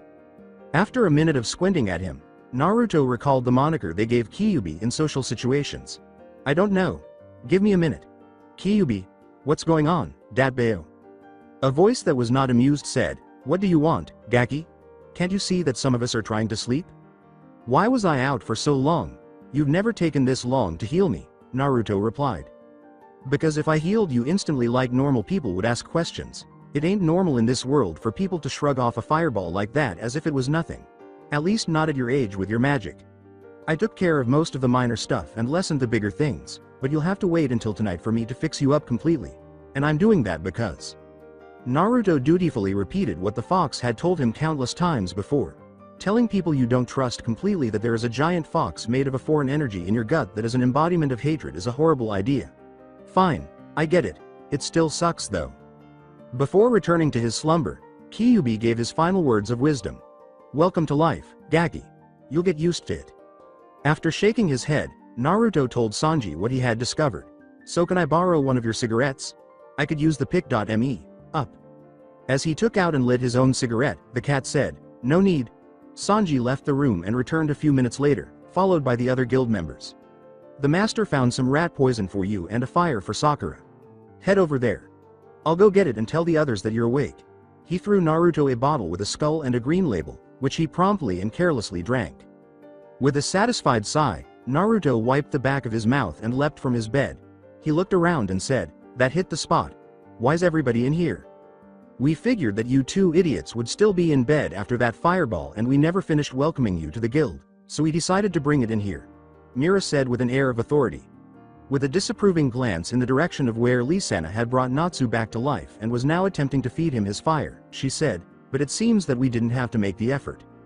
Naruto questioned, "You guys care that much?" With a start. Based on the fighting he had witnessed earlier, he had assumed that the guild was a place where everyone worked and that they didn't always get along. After approaching Naruto, Makarov began to talk, saying, "Of course. We are a family. We fight, and we cry and we celebrate together. That is what a family does. And you are now a part of that family, Naruto." Despite everything, the blonde dragon slayer smiled broadly as he observed that everyone was joking and getting along. He was happy that he had decided to search for the fire dragon slayer instead of the iron dragon slayer, and he could already tell that he would enjoy it here. Natsu yelled, "Naruto!" from the other side of the room. The fire he had consumed had apparently given him new life. With flames erupting from his mouth, he exclaimed, "Let's finish our fight." Naruto leapt onto the bed and screamed back at Natsu, his mouth gushing poison. "Bring it on, you slanty-eyed bastard." Regretfully, the other mages began to choke due to the poison in the cramped infirmary, and soon the majority of them began to fall like flies. Naruto scratched the back of his head while glancing around at the heap of unconscious bodies. Oops. Guild of Fairy Tale, X784. A young woman with broad brown eyes stood in the Fairy Tale Guild's entrance, trying to take in everything in her first glance so that no little detail would be missed. After their adventure in Harjin Town, Natsu and Happy brought Lucy Heartfilia, an aspiring new celestial spirit mage, to Fairy Tale. Her blonde hair reached her shoulders and was secured in a tiny ponytail on the right side of her head with a blue ribbon that matched the blue trim of her blue skirt and sleeveless white Heart Cruise jacket. On the other side of her whip, on her brown belt, her silver and gold keys jangled from their place. Behind her was a suitcase filled with her belongings, and she was wearing black high-heeled boots. Lucy's first comment regarding the guild was, "It's huge." Natsu shouted and kicked in the door angrily, giving her her first glimpse of the interior. "We're back." He wore an open, sleeveless black vest with gold trim that showed off his red guild mark on his right shoulder, indicating that he had gained height and muscle over the years.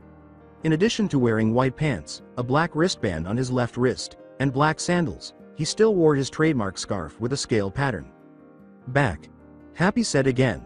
Despite growing in size over the past 5 years, the blue cat was still on the small side and was now sporting a green backpack. Mira was greeted, "Welcome back, Natsu, Happy." Over the years, her appearance and personality had drastically changed. The dark hues and leather were gone, replaced by a maroon dress with a bow and pink trim that accentuated her new curvy figure. She had let the remainder of her hair fall freely down to her shoulders, cutting her ponytail short to a small strand just above her forehead. A sincere smile had taken the place of her previous frown. When Natsu arrived, a number of guild members greeted him with laughter. A member who was buck-toothed said, "You overdid it again. I read about Harjin Port in the pape."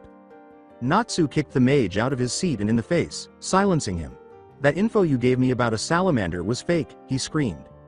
The mage defended himself from his position among the freshly prepared firewood that had been a table just a moment before, saying, "You can't blame me, all I did was tell you some rumors I heard." Ignoring him, Natsu let his frustration at not finding Ignil again run wild, launching the entire guild into a frenzied brawl. Lucy selectively ignored the enormous battle in front of her in favor of concentrating on the layout and design of the guild. Partially incredulous, she declared, "I really made it to Fairy Tale." "Natsu's back," Gray exclaimed, getting to his feet instantly. Even though he had become taller and more muscular over time, he continued to strip off and only wore his boxers, which he now accessorized with a silver sword necklace. He shouted to the two dragon slayers, "Then let's finish our fight from last time, Natsu, Naruto." The two shouted together, "Put some clothes on," before Naruto slammed his mug onto the table across from Kana.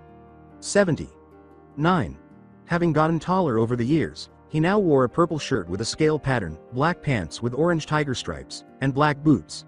He was wearing an orange vest with black trim, just like Natsu's, and the word basilisk was written in purple letters on the back. Even though his blonde hair was still spiky, it had grown out enough to cover his forehead. Kana slammed down her own mug across from him. 79. She had become a svelte young lady with two strands of hair in the front framing her face and the rest of her hair falling past her shoulders. She wore brown capris, a loose belt, high-heeled sandals, a metal bracelet on her bicep, 3 bracelets on her wrists, and a blue bikini top that showed off the black fairy tale mark on the left side of her stomach. She had a slightly flushed face and was glaring at Naruto while intoxicated. She said, "I'm going to beat you this time, Dragon Boy." Naruto shot back, refilling his mug from the enormous barrel beside him. "You've said that a million times before, card shark, and I'm still Fairy Tale's #1 drinker." The two began chugging away after Kana mimicked his motion with her own barrel. They had been drinking so much that there were absurdly many empty barrels next to them. The realization that neither had perished from alcohol poisoning left Lucy speechless. A rough voice yelled, "All this crying and whining before noon. You're not babies." Elfman was standing behind Lucy. He had also changed drastically, just like Mira. His white hair was spiked up and away from his face, which had developed a scar that extended from the bottom of his right eye, and he had grown from the timid boy with the bowl cut to a big, commanding figure. He wore matching pants, Geta sandals, and a dark blue jacket with the word greatness written in kanji on the back. The high collar was left open to reveal the black fairy tale emblem on the side of his neck. Gray and Natsu were engaged in combat when Elfman yelled at them, "If you're a man then talk with your fists," and forced them to deliver 2 uppercuts that sent the big man flying. Lucy noticed with a drop of perspiration, he got owned. A young man with spiky orange hair, wearing a green coat with white fur lining the hood over a light red shirt, black pants, white sneakers, and a pair of blue-tinted sunglasses over his hazel eyes, said, "It's so noisy in here." He also had 3 earrings in his ears. Naturally, Loke, the local playboy, was sitting with his arms wrapped around 2 attractive girls. He sighed and said, "I guess I'll go join the fight." As a result, he struck multiple poses, making the girls swoon over him. With a sigh, Lucy took out her copy of "I'd Like to Be My Boyfriend" by the Mages and crossed his name off her list. And his image is ruined. Mira approached Lucy calmly and said, "Oh, a newcomer." "Mirajan-san," Lucy exclaimed, startled to see her hero. When a stray plate almost struck her in the head, she returned her attention to the battle.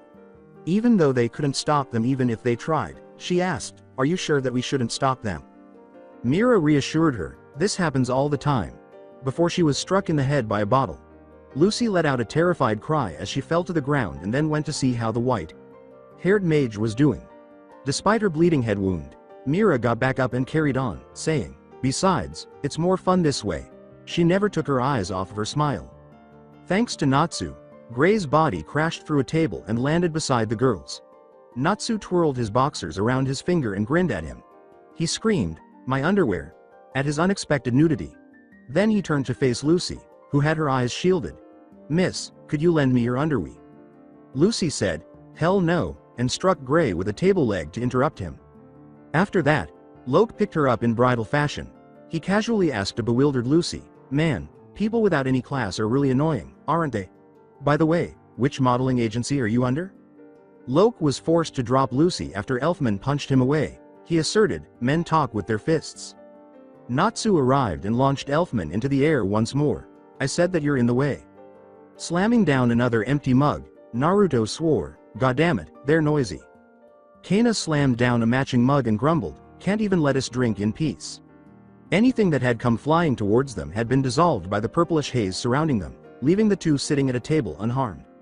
When Kana produced a card that began to glow and toxic fumes emitted from Naruto's mouth as his poison dragon's claws gathered around his hands, the haze vanished. The blonde shouted, "Let's end this." The guild was suddenly brimming with magical energy as the mages soon started using their magic as well. "I've had it," exclaimed Gray, back in his boxers, as he pressed his hands together and a layer of frost gathered around him. Elfman's right arm was covered in what looked like rocks, and he cried out. One of Loke's rings started to glow brightly when he twisted it. "You're all so troublesome." With his fists burning, Natsu exuberantly challenged, "Bring it on." Lucy was using Happy as a pitiful shield after snatching him away from the fighting. Squawking in shock, she exclaimed, "They're going to use magic?" Mira laughed a little nervously and said, "This is going a little too far." A huge shadowed creature struck the center of the guild with its foot. It roared, "That's enough, you fools." Lucy exclaimed, terrified, "He's gigantic," at the massive creature. The giant's words caused all of the mages in the guild to freeze in place. They ceased fighting and began to scatter, returning to their previous activities. Mira said, "Oh, you were here, Master?" "Master." Lucy gave a startled yelp. Was this monstrous creature the guild master of Fairy Tail? It makes sense why the mages were so powerful and untamed. The leader really was a beast. Monster be damned. Naruto and Natsu were engaged in a grapple in the center of the guild that neither of them was willing to let go of. Natsu began. Everyone else gave up. Naruto concluded, "So the winner is the strongest." Makarov easily crushed both dragon slayers beneath his enormous foot, proving that he was the strongest mage, as he had promised. This caused Lucy to eep in fear as he turned to face her. In a loud voice that made the new mage want to cower and hide beneath the closest rock, he said, "A new recruit, EH." She managed to squeak out, "Why? Yes." Lucy's jaw dropped at the stark contrast between Makarov's real size and monster form, and he let out a cry as he shrank back down to his normal size. He saluted languidly, holding up his hand, "I'm Makarov. Nice to meet you." He then executed several backflips up onto the second floor railing, which, had he not collided with the railing with his back, would have been an incredible feat of acrobatic skill. Makarov got to his feet and coughed into his hand to draw attention to himself. Makarov waved a large pile of papers and said, "You've done it again, fools. Look at all the paperwork that the Magic Council sent me. It's nothing but complaints. First, Gray. You did a good job ending the smuggling operation, but you then walked around town naked before stealing a pair of underwear and running away." Gray whispered, "Wouldn't it be worse if I was naked?" His inability to locate his clothing was not his fault. Makarov went on, "Elfman, you punched the man you were supposed to be escorting." The big mage trailed off. He said that men were all about education, so, at the time, it had been entirely justified. "Kana, charging 30 barrels of alcohol to the Magic Council," Makarov said. Kana mumbled, "TCH. They found out. She had persuaded the bartender to bill the council in Bacchus's name while she was rehearsing for the celebratory drinking competition, which she lost. She ought to have chosen a girl's name." The playboy rubbed his shoulder and turned his head away from Makarov, saying, "Loke, stop flirting with the council member's daughter. A talent agency also happened to charge us for compensations. Naruto, you weakened the foundation for a town hall, police station, and a library that all collapsed and caused multiple people to be sent to the hospital along with several prisoners to escape, eroded several 100,000 jewels worth of jewelry, and managed to make an entire town structurally unsound." Makarov stated to him. "What? I haven't been near places like that in weeks. How the hell are they blaming it on me now?" He was upset. Makarov retorted, "Because it only happened recently." With his eyes narrowed to resemble a fox, Naruto rubbed the back of his head and laughed guiltily. Since he had left, his poison had gradually eroded the building's foundations, and the damage was only now discovered.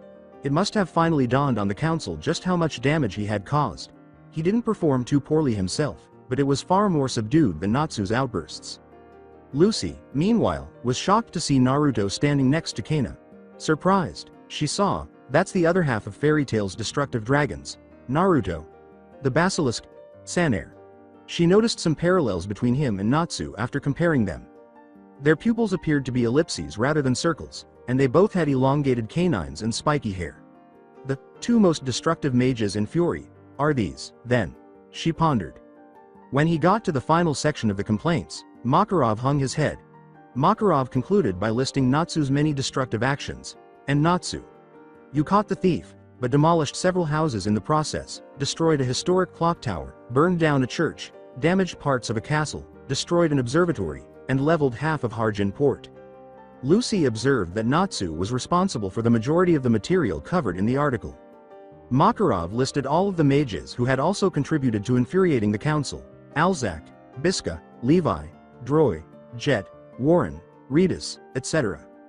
When Makarov had finished enumerating the different things they had done that had landed him in trouble, the mages either shifted uneasily or looked down. Makarov began to tremble and said, "All you idiots do is enrage the council members non-stop." "But, screw the council," Makarov exclaimed as he set the documents on edge. Natsu caught the burning papers in his mouth as he carelessly tossed them aside. They heard Makarov say, "Listen up. Magic is an unreasonable power, but it comes from reason. It is not a miraculous power. It is a combination of the spirit that flows within us and the spirit that flows within nature. Incarnated into physical form. It takes a strong mind and focus. Magic is the pouring out of one's entire soul. Your magic won't improve if you keep worrying about the watchful eyes of the higher dot-ups. Don't worry about the idiots on the council.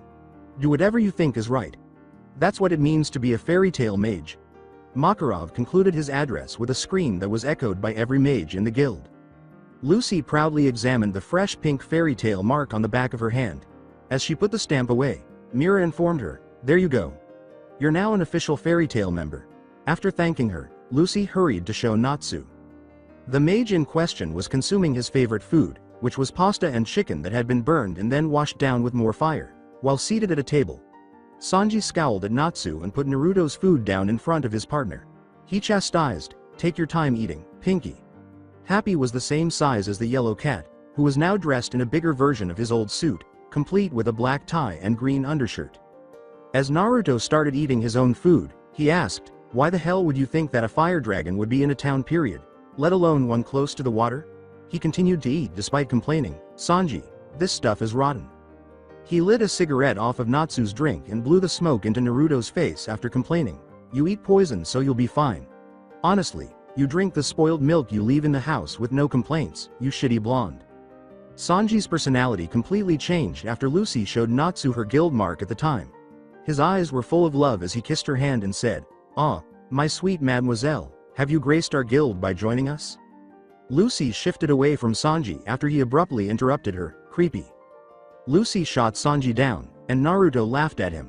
"Face it, Arrow. Neko, you'll never get a date with a human. You should stick to the kitchen and try wooing the stray cats in the dumpster," he chided. Sanji's eyes were burning, and he whirled around in rage. Then he kicked Naruto, knocking him to his ass. "Shut up, you shitty blonde.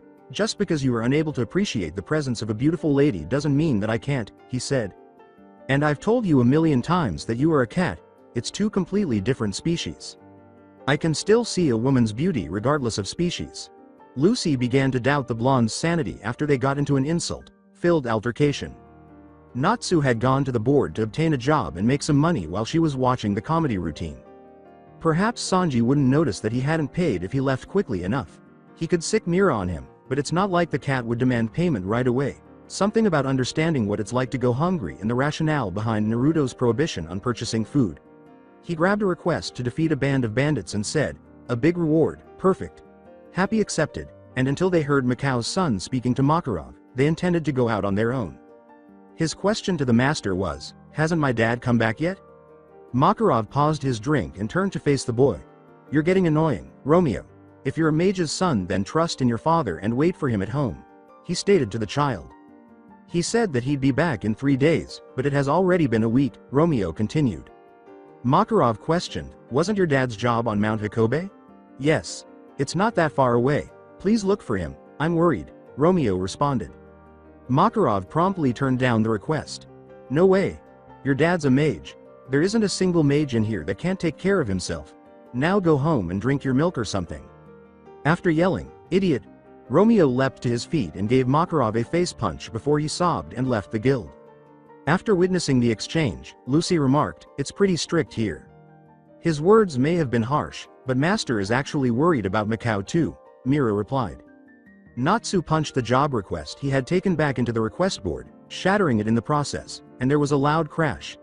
A Native American-looking man named Nab yelled at the mage as he stormed out of the guild, "Natsu, don't break the board." As Natsu walked away, Makarov sighed but did nothing to stop him. Nab said, "Master, you sure about this? He's going to save Mikau, you know. If he does that, it'll only hurt Mikau's pride. No one can decide what someone else should do with their life. Let him go," Makarov responded. Lucy questioned, what got into Natsu all of a sudden? Naruto informed her that, it's got to do with his dad. Now that he and Sanji were no longer fighting, he was acting solemnly while Sanji washed the dishes. His foster parent, Ignil. Lucy questioned, you mean the dragon he is looking for? Yeah. As a dragon slayer, our dragons raised us as sons. They taught us everything we know, but on July 7th, X777 they left. Natsu has been searching for Ignil ever since.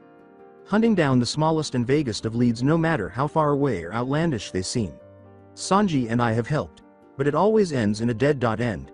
Naruto stated with a sorrowful expression on his face as he gazed at the guild's entrance. Everyone here has some form of scars even if you can't see them.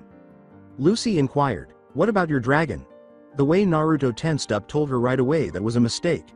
She hurriedly said, sorry, I shouldn't have pried. After a pause, Naruto finally said, Valino is gone. Then he stood up and went to the door. He suggested to Lucy that she should move quickly if she wanted to pursue Natsu. Naruto waved one-handedly and departed after making one last request. Mira, tell Sanji I'll be waiting at home. Lucy thought about what he had said and what it meant. Then, as she considered his final remark, she blushed a little. How was he aware that I intended to pursue Natsu? She pondered. A few days later, Lucy had taken some time to acclimate herself to Magnolia Town after they had successfully rescued Mikau from the Vulcan on Mount Hikobe. She had finally been able to unwind after renting a lovely home close to the river. While she was taking a bath, Happy and Natsu came in and started to settle in, interrupting her peaceful time. After changing, Lucy made them tea and demonstrated her ability to call forth and form agreements with spirits. Now they were studying Plu, her newest spirit, a short, strange, white, bipedal creature with a strange yellow cone in the center of his face. With a piece of paper in hand, Naruto and Sanji strolled into the house. He greeted casually, yo. Sorry we're late. Pinky, have you asked the lovely Lucy Swan about the team yet? Sanji responded. Team? Lucy asked bewilderedly. We were getting to that, but she just showed us her magic. Natsu responded. Before he saw Plu, Naruto muttered, damn, we missed it. What the fuck is that thing? A bug. To Sanji's envious delight, Lucy seized Plu and held him against her chest. She defended, saying, his name is Plu and he's a spirit and my partner. The spirit raised an arm and said, pun. Angry, Naruto said, whatever, so do you want to join? What's a team? Lucy repeated. Some mages form teams with their comrades that they get along with really well to do jobs together so that they are done faster and easier. Happy clarified. Happy, Naruto, Sanji, and I are all on the same team and we decided that we want you to work with us, Natsu proudly said. You mean the three of you decided to have her join and I was brought along for the ride? Naruto made the point. Other than their one conversation, he didn't even know Lucy. Natsu said, whatever. So will you join? With a broad smile, Lucy exclaimed, great, it sounds like fun.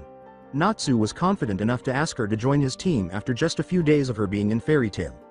She could demonstrate her abilities to Naruto, who would then agree to her joining. She shook hands with Natsu, giving him fist bumps and high fives. When they were done, Natsu said, we're all set. Lucy declared, the contract is sealed. Naruto handed them the job flyer and said, great, then we can head off for this job I just grabbed. Before accepting the position, Lucy observed, you're really impatient. She then began to read. Unbeknownst to her, Naruto and Natsu exchanged conspiratorial smirks and matched gleams in their eyes. As they danced with Plu, Happy and Sanji exchanged winks. Lucy read in shock, 200,000 jewel just to take a book from this Duke Everlu guy's mansion? I know. Easy money. Naruto boasted. Lucy read on. Huh? She asked. Lucy felt the blood drain from her face as she turned to face the four mages standing side by side. Caution. He is a dirty, old pervert who is currently hiring blonde maids. Natsu remarked, Lucy's a blonde, isn't she? Naruto gave a head nod. Yeah, and she's a pretty-looking girl with a big chest. Sanji wisely said, no man can resist that, especially if she was in a maid's outfit. Maybe we should have her dress as a maid to infiltrate the mansion. Happy offered the idea. Lucy realized, you planned this from the start. Naruto arrives late for work. Happy and Natsu are at her house waiting for her, allowing her to ramble on about how crucial it was that she honor her commitment. She seemed reluctant to join Naruto's team. Additionally, he happened to bring along a handy job that allowed him to continue with Natsu. It was all part of their scheme to get her to dress like a maid and take a book out of the library of some shady old man. As if they hadn't heard Lucy, Naruto said, I hear that celestial mages take their deals very seriously. Funny you should say that, but Lucy was just saying the same thing, Natsu responded. Lucy accused him of deceiving her. Natsu told Lucy, don't be like that. Let's practice. Try calling Happy, Master, while Naruto gathered their belongings from outside and distributed them. No to a cat, said Lucy. Sanji's eyes were filled with emotion as she said, you could be my master, Lucy, Swan. No. In a carriage during the carriage ride to Shirotsume town, Lucy quickly received her retribution via karma. Both Natsu and Naruto were slouched in their chairs, unable to move due to extreme motion sickness. She grinned at the two dragon slayers. How are you feeling, Master Naruto, Master Natsu? She asked. Natsu made the clumsy joke, it's a match made in hell. They couldn't tell whether Naruto's groaning was a result of his illness or the pun. Happy yelled, I'm the one that is supposed to be the master. Lucy yelled, shut up, cat. Why did you guys want me on your team, anyways?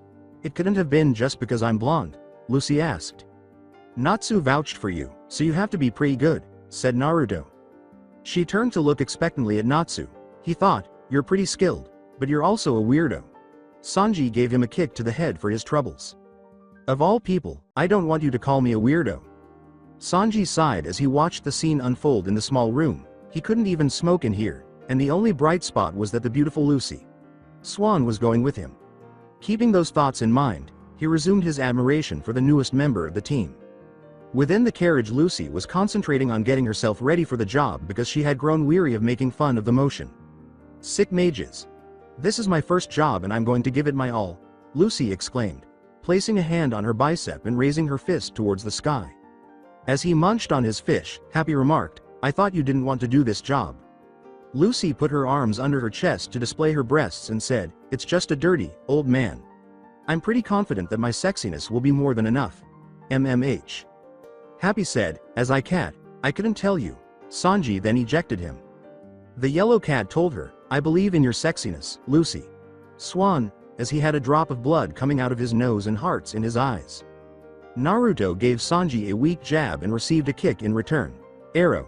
Neko. Shut up, you shitty blonde. To be clear, since I'm doing most of the work we are splitting this 80. 5. 5. 5. 5. Lucy stated to them. Happy asked naively, you only want 5%, Lucy? I'm the 80. Natsu objected, saying, we'll be doing work. What? Someone has to bail you out when you get caught. I won't get caught. Just like in fishing, never let your bait go to waste. I'm bait? As Naruto muttered, noisy bait. Town of Shirotsume at a slow pace, Natsu led the way through the town. I'm never riding a carriage again. Naruto remarked, you always say that. He was walking with his hands behind his head, having recovered from the ride more quickly than Natsu. When he disembarked from the carriage, the giant fox in his stomach took care of his illness. Every time the damn beast lost his lunch on a mode of transportation, it was nearly worth listening to him howl with laughter. In his mind, he could still hear the faint echo of a laugh. Nearly. Whatever. Let's eat. I'm not that hungry. Can't you just eat your fire? Lucy responded. That's cruel. You wouldn't eat Plu or that cow of yours, would you? Of course not. Lucy denied right away. It's the same thing. Dragon slayers can't eat their own magic. It would be pointless since the extra magic we would get would have come from ourselves in the first place. Lucy was told by Naruto. He held up a small vial of a blue liquid and spun it around a little, saying, "It has to be from a separate source, like this." Lucy looked at the vial and asked, "What is that?" "Cyanide." Lucy retreated instantly, gazing at Naruto in disbelief. She questioned, "Why do you carry that around with you?" Naruto continued to rant about the underappreciated art of poison magic, but the others had stopped paying attention. Because poison is hard to find in the middle of a fight. Natsu's got it easy. Fire could pop up anywhere and it isn't that hard to find another fire mage. "Do you have any idea how hard it is to find a poison user?" Naruto asked. By then, the group had located a restaurant, and Natsu promptly recommended that they dine there. Lucy waved and walked away, saying, "You guys can. I need to stop at the motel." Sanji said, "I'll join you, Lucy." Swan, and trailed behind his new favorite blonde. Before going inside, Natsu said, disappointed, it would be more fun to eat as a team. Unaware that he was now by himself, Naruto kept talking to himself in the middle of the road. "I mean, it isn't a complicated process." He paused in the middle of his statement and turned to face the room. He sniffed and grunted, "Goddammit, where did they go? I should have known." Inside, Happy was eating seafood while Natsu was stuffing himself on a variety of meats. Before ripping off a chicken leg, Naruto slid into the booth next to Natsu and ordered some ramen. Natsu informed him, "Ah, that's the part for Lucy." Still, he took a bite. Naruto remarked, "But it's all greasy."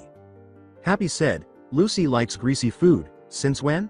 "Oh, Lucy," Natsu murmured after observing her new attire. Lucy had gone all out, sporting a new hairstyle and all the traditional maid clothes.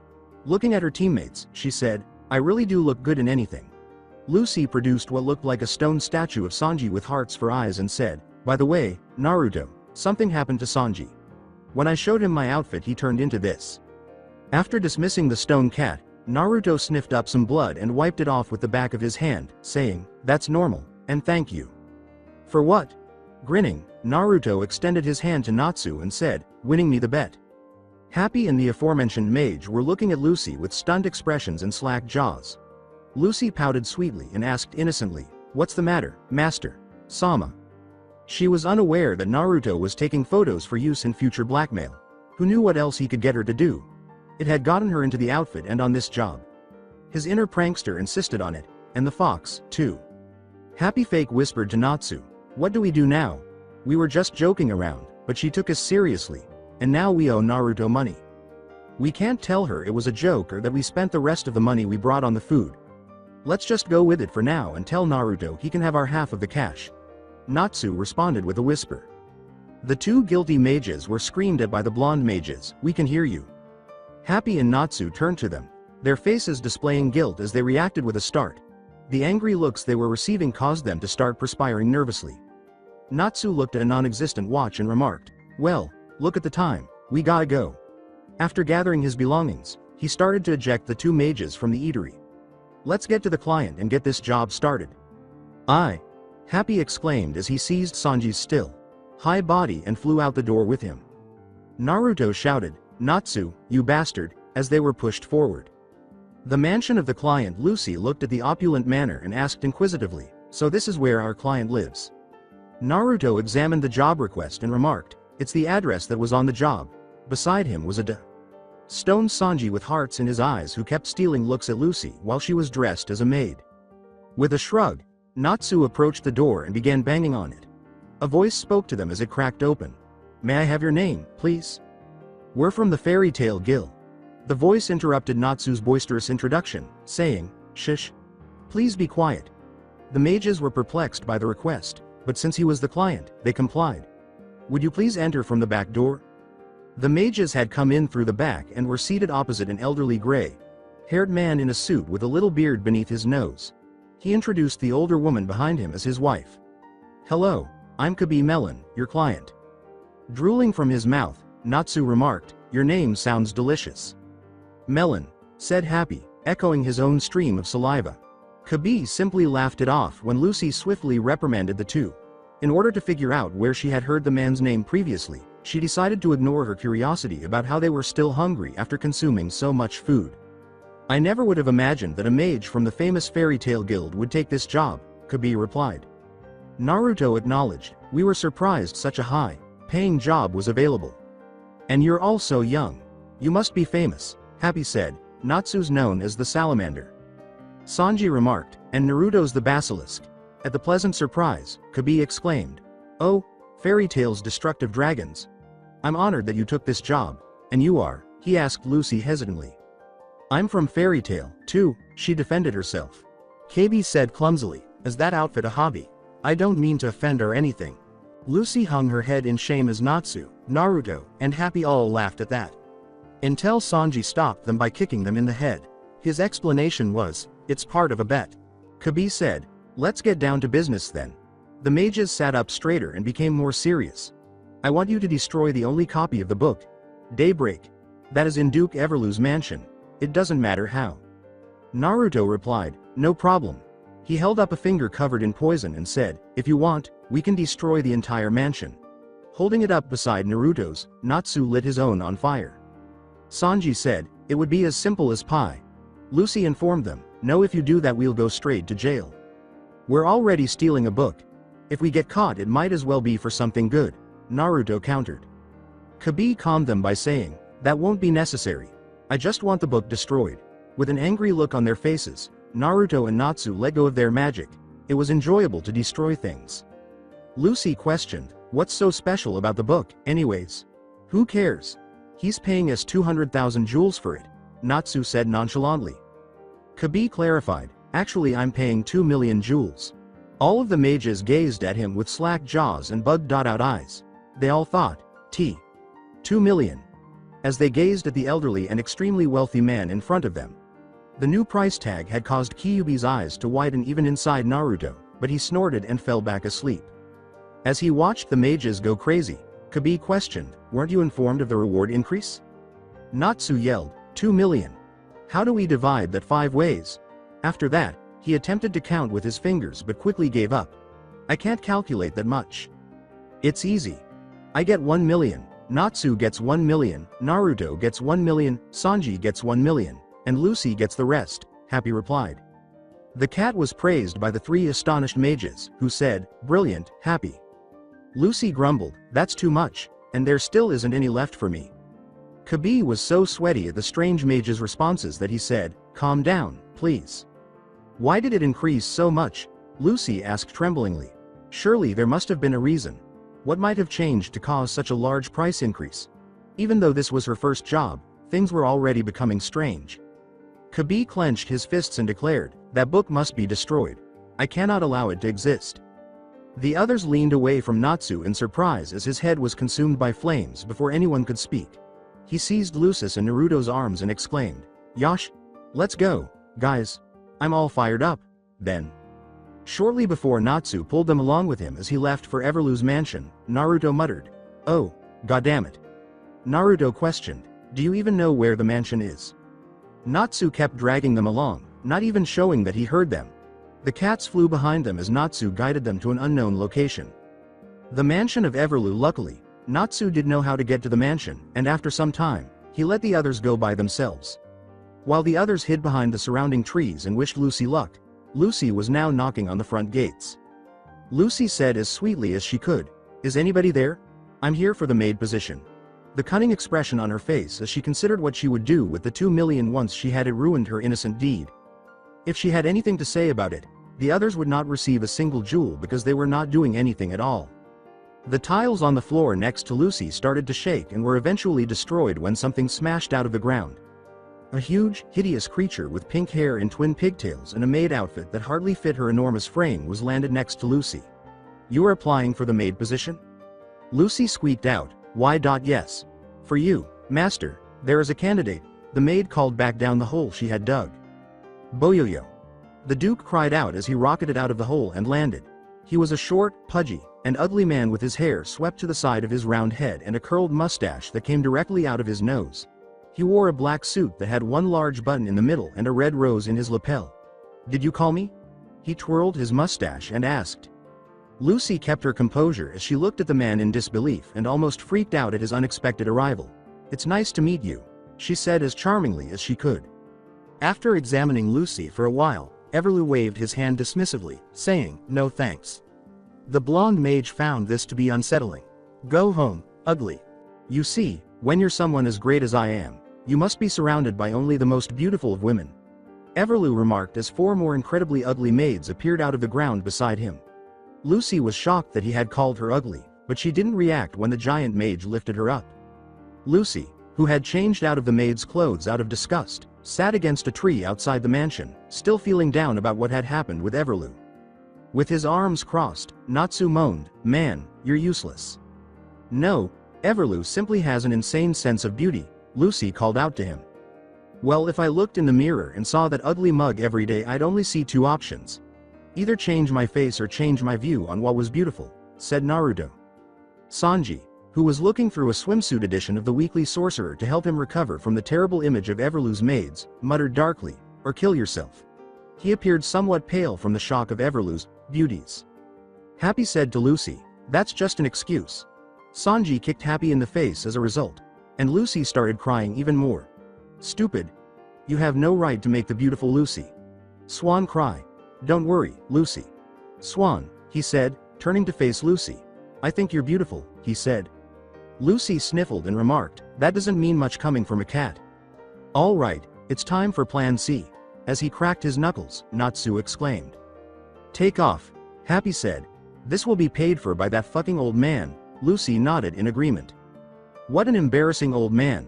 How could he be so disrespectful to Lucy Swan? Sanji also joined in. Naruto deadpanned, "This is a shitty idea." Naturally, he was disregarded in favor of employing the standard strategy for all fairy tale mages, which is to strike the object until it stops moving, then strike it again. Natsu put his face against the glass and peered inside to make sure no one was there, and Happy and Sanji flew him and Lucy to the top of the mansion and placed them by one of the many windows. All clear. "Where is Naruto?" Lucy looked around and asked. "Right here." The blonde mage stuck his pinky in his ear and made a face at Lucy, who screamed because Naruto had been right behind her when he reported in and scared the living daylights out of her. "I thought the point of doing this was to not attract attention. If you were going to make all this noise, we might as well have used Plan C instead of sneaking in," he said to her. Lucy hit him in the head in response, saying, "Then don't startle me like that. How on earth did you get up here so quickly?" "I walked." "That provides no explanation," Lucy shot back. While Naruto and Lucy were conversing, Natsu superheated his hand to melt the glass and let them in without making noise. "Hey, I got the window open. You still want Everlu to pay, right?" "Obviously. I'm going to hide all of his shoes and clothes while we're inside," Lucy said, her eyes taking on a sinister gleam as she started to plot. "He's going to pay all right." Lucy started to laugh evilly as the mages deadpanned at her. Naruto remarked, "I can't decide if that is pathetic, petty, or pathetically petty." "Are you thinking of something better?" Lucy asked irritably. Actually, Naruto started, but he was stopped before he could finish because Natsu grabbed him by the collar and threw him inside, shattering the window's melted sections. Then, with a note of fear in his voice, Natsu turned to Lucy and said, "Lucy, for the love of everything holy and kind, never, under any circumstances, ask Naruto for any help with anything related to revenge or pranks." "Why? The king of practical jokes is Naruto. Since someone clarified what a prank was, he has terrified everyone in the guild," Happy remarked, gesturing with his hands. "What made him do that?" Lucy, who was beginning to worry about the mages, asked nervously. Sanji began to explain, because it was the only way he could actually fight these idiots. When Naruto first joined, it was difficult for him to get decent fights out of everyone because his magic made it so that no one could fight him full strength or last very long because he had to use his poison dragon slayer magic in order to win, and everyone got weaker as the battle went on when he used poison. Aside from Mira, though, he would get a really quick kick to the ass. He was trapped in a guild full of mages who had a way of starting random fights that he was unable to participate in, and as a result, no one would fight him. Naruto resorted to pranking as a way to release tension while still taking part in the one-upmanship. As the mages nodded in agreement, Lucy gasped at the logic behind this. So he pranked people because they wouldn't fight him. So why did he stop? Because I had expelled enough poison over the years that everyone in the guild slowly built up antibodies against poison. Naruto explained to her from within the room. Now I can fight people without having to worry about my poison taking them out as fast and can actually get a decent spar in. He then turned to them. I don't see what the point of pushing me in was, as I could hear everything you said. Upon entering through a storeroom window, the mages gave him a sheepish look and followed Naruto inside, searching the entire room before attempting the others. Happy discovered a skull he was wearing during their search, and he used it to frighten Lucy. Slowly, and much to the dismay of some, they started searching through all the many rooms in the mansion, one by one. Will we actually inspect each room in this manner? As they shifted along the wall, Natsu inquired. He was told by Lucy, of course. Asking someone where the book is would be much quicker. Naruto reasoned, that Kabi guy wouldn't be willing to give us all this money unless it was somewhere important. We are untraceable. Consider it similar to being ninjas. Lucy urged them to do so. As they pictured themselves wearing long bandanas tied on their heads and wearing black full bodysuits, the four men developed thoughtful expressions. One of the giant maids yelled, "Eliminate the intruders." The maids had discovered them while they were distracted and had launched themselves into battle. Natsu kicked them out of the way and swiftly wrapped his scarf around his face like a ninja mask. "Ninja, we can't allow ourselves to be found," he said, landing on the ground with his hands stacked on top of one another and the first two fingers pointing straight up. "Nin, nin, nin, nin." The others mimicked his gestures and raised their own hands. When Naruto heard Kyuubi howling with laughter inside of him, he decided to find out what was so funny. "Brat, there's nothing you would comprehend. Simply keep up your ninja work," the enormous fox snorted. "There is no way that perverted old man would hide a book as important as this daybreak to be hidden in here, right?" Naruto believed it was not worth it and followed the others into the enormous library they had discovered. Naruto asked with a hint of desperation. He was ignored as the others began to search through the large amount of books in the library. "Damn it. When you need Levi, where is she?" As he joined the search, he muttered. Lucy became irritated with Natsu and Happy as they called out the books they had found during their search, and she lost it when he eventually held up a golden book that sparkled. "Are you really going to search?" Lucy then stopped as she noticed the title, Daybreak. "Bullshit." After reading the title, Sanji said, "There is no way that we found the book that easily out of all these random books." "Well, I'll be damned. We've got 2 million, Naruto said. "Let's burn this thing and go now." Natsu lit up his hand and said, "Yosh. Hold on. This book was written by the renowned writer and mage Kemuzalan," Lucy said before snatching it from them. As the others stared at her indifferently, Lucy started to gushing about the book. "I'm a big fan of his. I suppose this is unpublished, but I thought I had read all of his books." "Great." Natsu recited his finger and said, "Now let's burn the damn thing." "Are you crazy? This is a legacy of culture. We can't set it on fire." Lucy held the book close to her chest and told him. "Yes, we are able to. It's very easy. After giving Natsu the book, we complete the task, receive our 2 million jewels in compensation, and then head home. It's that easy," Naruto informed her, emphasizing the cost. "This book is invaluable." Lucy shot back. Before exploding from the earth, Everlu exclaimed, I see. So you lowlifes were after daybreak." "You see?" Natsu pointed to Everlu and said to Lucy, "You were too slow." "Sorry. How are these floors operated?" Since they were on the second floor, Happy pondered, Everlu shouldn't have had to go through the floors to locate them. Everlu went on, "I wondered what you were after, but it was just that crappy book." "Can I keep it, then?" Lucy asked, sensing an opening. "No matter how awful it is, that book is still mine," Everlu informed her. "Stingy. Shut up, ugly," Natsu said, his face irritated. "Let's just burn it and finish the job." "Not at all," Lucy argued as she pressed the book into her chest and held the mage off with a foot to the face, trying to keep it out of Naruto's reach. "It's our job, Lucy," Natsu told her sternly. After kicking Naruto out of the way, she sat down and said, "Then let me read it first." "Where?" Everyone else let out a startled cry. "Enough, I'll teach you how to handle my belongings." With a sideways gesture, Everlu said, "Vanish brothers." At his shout, 2 of the bookcases slid back to reveal a passageway, and 2 people came in from it. A taller man with blue hair styled in 4 large spikes outward that were tied back with an orange bandana, a large nose, a blue jacket with yellow trim, an armband, and light blue pants.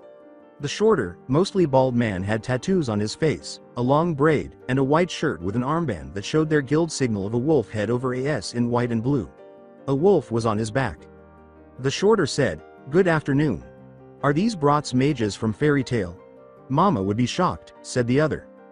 "That emblem. These men belong to the Southern Wolves Mercenary Guild," Happy remarked.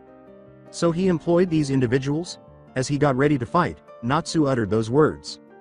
With a knuckle crack, Naruto said, "No problem. The southern wolves never go without food." Everlu warned them to get ready to die.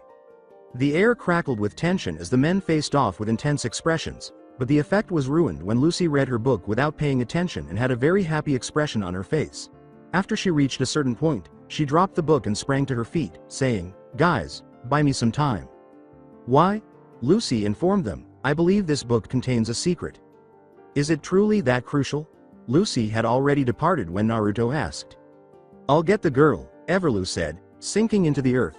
Before departing, he informed the southern wolves, "You two look after the boys." As he stretched, Natsu said to them, "Happy, Sanji, go after Lucy." "Aye. Okay."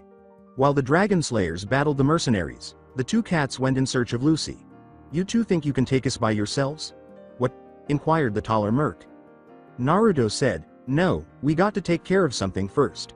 He turned to face Natsu, and the two of them exchanged a serious look before acting quickly. "Paper, scissors, rock." The blonde cursed his bad luck as the mercs watched Natsu celebrate his scissors victory over Naruto's paper. "What the hell was that supposed to do?" the tall person made a demand. As Naruto crept off to pursue Lucy, Natsu remarked, "I win so I get to fight you." He told him before he left, "Natsu, don't take too long." "Yeah." The mage gave a thumbs up in response. After stepping outside and surveying the room, Naruto thought, "I suppose I should start looking for where Lucy went." He sniffed the air and started to follow his nose when the giant maid's eyes flashed without him seeing it. Naruto kept walking when the giant mage leapt up above him and slammed his body, crushing him under her weight and causing the ground around him to crack. The maid lay on the floor until her body started to shift, and Naruto used chakra to reinforce his body to take the hit, which caused her to drive him down like a nail. He grunted as he struggled with her full weight, and when he finally succeeded in lifting her over his head, he let out a cry of triumph, but it was drowned out by a cry of pain when Natsu was flung through the door and landed on top of the maid. "I swear to God when I get out of here, I'm going to beat his ass," Naruto plotted as he was driven into the ground. When Naruto lifted the mage up again and set her off to the side rather than lifting her all the way up, Natsu looked at him in surprise as he dusted himself off. "Naruto, what are you doing here?"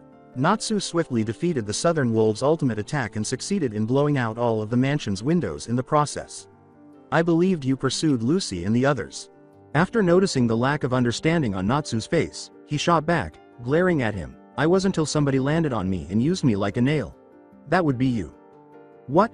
Before anyone could take action, the gorilla maid vanished in a burst of golden light, taking Natsu with it. "I landed on the gorilla maid," he said, patting her to demonstrate his point. "Fuck it," Naruto said, staring blankly at the space the two had been using. "After I get Lucy, I'll find him." He followed his nose and went in search of the others. Within the sewers in order to read Daybreak, Lucy had retreated into the sewer and discovered the secret it contained. Unfortunately, Everlu had followed her through the floors and was now halfway out of the wall, holding Lucy's arms and threatening to reveal the secret to him. "I'll break your arms if you don't tell me," Lucy responded by sticking her tongue out at him. This angered Everlu and he began to bend her arms back further. "Don't push your luck, brat. That book and its secrets belong to me because I forced Kemuzalian to write it." Lucy turned to congratulate the cat after Happy flew in and kicked him in the face before Everlu could carry out his threat. "Nice, Happy, you're so awesome." His wings vanished, and he plunged into the sewer, ruining the moment. "What's that feline?" Everlu swore. Happy said, "I bam babby." However, he was unable to be understood due to the sewer water he was submerged in. Lucy told him, "Just get out of the water. Bit Beals bice." As the cat started to float downstream, Lucy grimaced and said, "That's sewage." "Good luck. Are you all right?" Sanji followed Happy inside and inquired. The cat turned to face Everlu after Lucy reassured him, "I'm fine." "You're a pathetic old man. Lucy. Swan, how dare you try to cause harm. I will not pardon you," I shouted at Everlu. Sanji. "Oh, and what will you do about it, a dumbass like you?" The Duke twirled his mustache and asked. "I'll show you." Sanji's body started to glow, and he grew until he was as tall as Lucy and looked more human. His face had become more defined, his curly whiskers had grown into a small beard, and the fringe over his eye made more hair. Like. Sanji looked down at the shocked Everlu, his anger evident in his visible eye, and he said, "I'll serve you up as an appetizer, you shitty Duke." "What the heck?" My driver magic will be too strong for one cat to overcome, Everlu declares.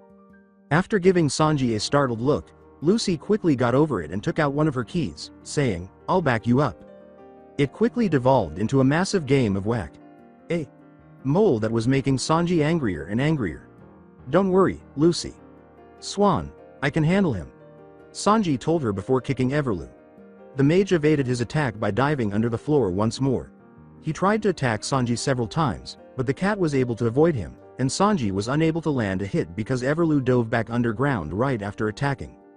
With a cry, the cat spun like a top on his hands and started repeatedly kicking Everlu in the face. With a final kick, he sent the mage into the wall, but he was able to drill his way back in. Sanji prepared to face him again, but his time was up. Everlu emerged from the ceiling above Sanji and descended to attack him, but that was the opportunity he had been waiting for. When he returned to his normal body, he sobbed. Everlu saw his opportunity and attacked Sanji once more, but Lucy caught him by the neck with her whip. "Got you? I can't forgive you," she sobbed, and Lucy firmly grasped the whip as Everlu struggled in. "You made a brilliant author write a terrible adventure tale in which you were the protagonist. He should have been honored to write about a person as high and mighty as me," Everlu responded, "and yet he still wrote a horrible book. Because if he didn't, you threatened him and his family. Because of his initial rejection, you crushed his pride and made him spend 3 years writing it in a cell," Lucy shouted back. "But he finally realized my greatness." "Not true. Kemu Zalen used the last of his magic to conceal the real story in this book. I'll make sure you never see the true story, which is concealed within these pages." Lucy whipped out her key again. "Open, Cancer, the gate of the giant crab." A man with orange skin, wearing black pants with a gold chain on the right side and a hairdresser's bag on the left, a striped blue shirt, black boots, and green sunglasses, appeared in a flash of golden light with his black hair braided in red cornrows tied up like crab claws. He had 6 crab legs growing out of his back and was holding a pair of scissors. "A crab," Happy cheered out. "I'm willing to wager that he will use Connie to finish his sentences. I'm positive." Next to him, a shrunken Sanji slapped his head, saying, "He's a crab, he has 2. "Lucy, what style do you want for your hair today, Ebby?" Cancer inquired. "Take a look around you," Lucy shouted. "Ebby?" Happy joined her in shouting. "We're fighting. The guy with the mustache over there is our opponent," Lucy said. With a sad tone, Happy told her, "Lucy, he can leave now." "How about you go?" She answered. "Don't become arrogant simply because you called forth a spirit. There are others who possess a gate key besides you," Everlu claimed. He reached into his pocket and pulled out a golden key. "Open. Virgo, gate of the maiden." As Everlu summoned his own spirit, the fairy tale mages watched in disbelief. The giant maid appeared in a flash, but she was in a state of complete disarray and collapsed shortly after being called forth. What was even more shocking was that Natsu showed up with Virgo, still wearing her uniform. "What are you doing here, Natsu? How did you get here?" Lucy inquired. "I was talking with Naruto after kicking those wolf guys' asses when next thing I know I'm transported here," he attempted to clarify. "When she was called, you were clinging to her, and it brought you here. You must have traveled through the celestial world, which is not possible for a human to do." Lucy let out a cry. Natsu dismissed it with a, "Well, it happened, now what?" "You did what to Virgo?" Everlu insisted. Natsu gave her a quick glance and shrugged, saying, "I didn't do anything. She appears to have been poisoned by Naruto."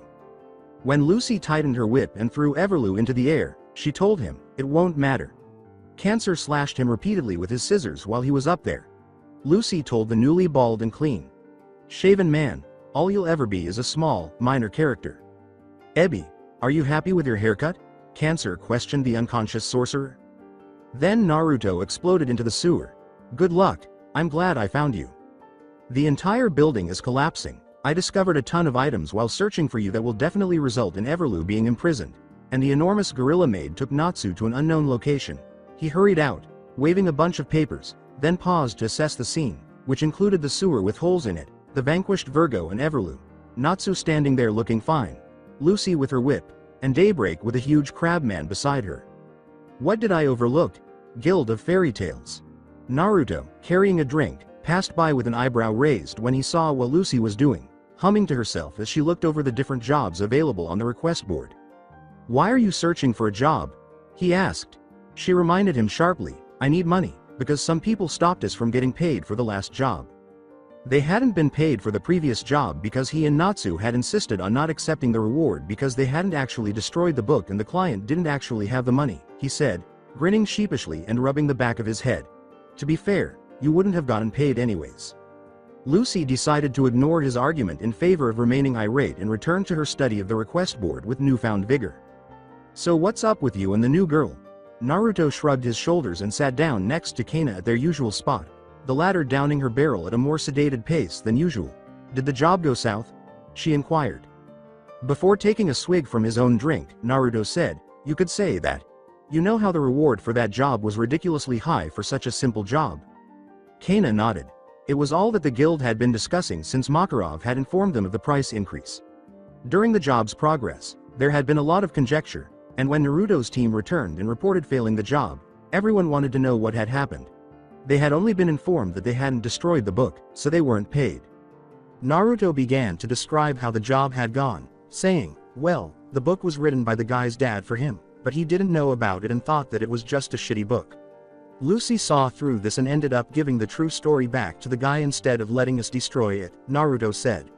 Additionally, he lacked the funds, and we may have demolished the residential Duke's mansion once we discovered his corruption. We also needed to leave Doge quickly. It was more in line with their thoughts, so when Naruto finished his mission summary, Kana deadpanned. It was up to Naruto and Natsu to destroy everything except what was specified in the job description. What will you do now, then? For this month's budget, weren't you counting on that? She inquired. Sighing with satisfaction, Naruto drained his mug and said, Natsu said that Lucy would pick the next job because we tricked her into the last one. After that, do you really think she'll remain with your team? I can always just take Sanji out on a solo job if need be. Naruto casually remarked, doesn't matter to me. He then gestured over his shoulder to the scene where Gray and Natsu were fighting and Loke was pursuing Lucy before fleeing after learning she was a celestial spirit mage. Besides, I don't want to deal with that bullshit if I don't need to. Kana understood what he meant when he said, what caused it this time? It had to do with Lucy's decision to join a certain team. I'm not sure, but all it takes for Gray and Natsu to irritate one another is for them to spend roughly 30 seconds together. Then the battle begins. Kana concluded, and you'll get dragged in about 2 minutes later. It is awful. Bastards are a pain in the ass, Naruto whimpered into his mug. Kana reassured him, at least it's just those two. Naruto laughed, thank God she isn't here, Dabbao. Yeah, they're nowhere near as bad as Urza. Kana said, I'll drink to that. Loke then rushed back into the guild in a panic, and the two clunked their drinks together in relief and fear. Guys? Everyone in the guild turned to face the normally composed residential playboy. Urza's back, we're in serious trouble. Everyone panicked at Loke's solemn tone, and both Naruto and Kana spit their drinks in each other's faces after realizing they had tempted fate and been punched in the throat for it. Kana dropped her now empty barrel and turned to Naruto, saying, shit, what are we going to? But stopped when she noticed Naruto was already gone. Alright. It's time to put number 1 first and cover her own ass. Naruto could try to outmaneuver Urza on his own. He does that when she shows up, she muttered to herself. As he cautiously made his way through the rafters towards the door, the blonde in question was currently clinging to the guild's roof with chakra. Okay, got to make my way to the door as stealthily as possible before Urza gets here. He mentally reviewed his typical escape strategy, saying, can't let that crazy red-haired demon woman get her hands on me. I've said it 1,000 times. Redheads are bad news and should be avoided at all costs. Kyuubi reminded him of this. Yes, and you continue to remind me every time you have even the smallest window of opportunity. Naruto replied, if it weren't for the fact that you're right I would call you biased. You have, several times in fact, replied Kyuubi. And then you realized that the great and infinitely smarter than you, Kyuubi was, once again, right. With an eye roll, Naruto thought, here we go again. Since he had the misfortune of confronting the fox about his irrational fear and hatred of red-haired women, he had been forced to listen to Kyuubi's numerous arguments, all of which boiled down to the fact that the fox had only been held inside 2 people before Naruto, and both of them were red-haired women. Naruto had never trusted the fox's claims until he began to see how much the S-class mage resembled Urza. As a result, Naruto developed a newfound respect and fear of the S-class mage that had begun to develop ever since she had inserted her fist through his stomach and brought her fist to his spine. In actuality, QB hated only the Uzumaki women because they had sealed him and decided that the best way to get revenge would be to make him fear red-haired women after seeing how Urza behaved when she was younger. This made his job much easier, and by observing her, he was able to distort his reasoning so that it almost perfectly suited her. Naruto would be unaware that he was describing Urza rather than his last two Jinchuriki, which would lead him to believe that all red-haired women had the same general attitude and tempers. This only worked because he had a misplaced sense of trust in the giant fox made of hatred in his gut that he thought would help him based on a promise that he would never be able to keep. It was twisted and petty, and QB loved every minute of it. Shit, I blew my chance, he thought in a panic, knowing that if he got close enough to the door now he would only attract Urza's attention and that he would have to wait until she began berating his comrades on all the shit they pulled before making his move. Then the doors were flung open, and the armored mage entered, carrying a giant decorated horn in one hand. She let it down with a resounding boom that sounded like a death toll to Naruto. Though she had matured considerably over the years, Urza's overall personality as a disciplinarian had not changed. She had become a true beauty with an amazing figure hidden under her custom armor, her old braid gone, her scarlet hair now spilling out over her shoulders, and she now wore a blue skirt and black boots that reached up to just below her knees. Urza entered the center of the guild and began to point out all of the flaws in her guild members based on their bad habits. Urza then turned to Natsu and Gray, two fighting mages who appeared to have settled their quarrel and were holding hands with an arm around their shoulders.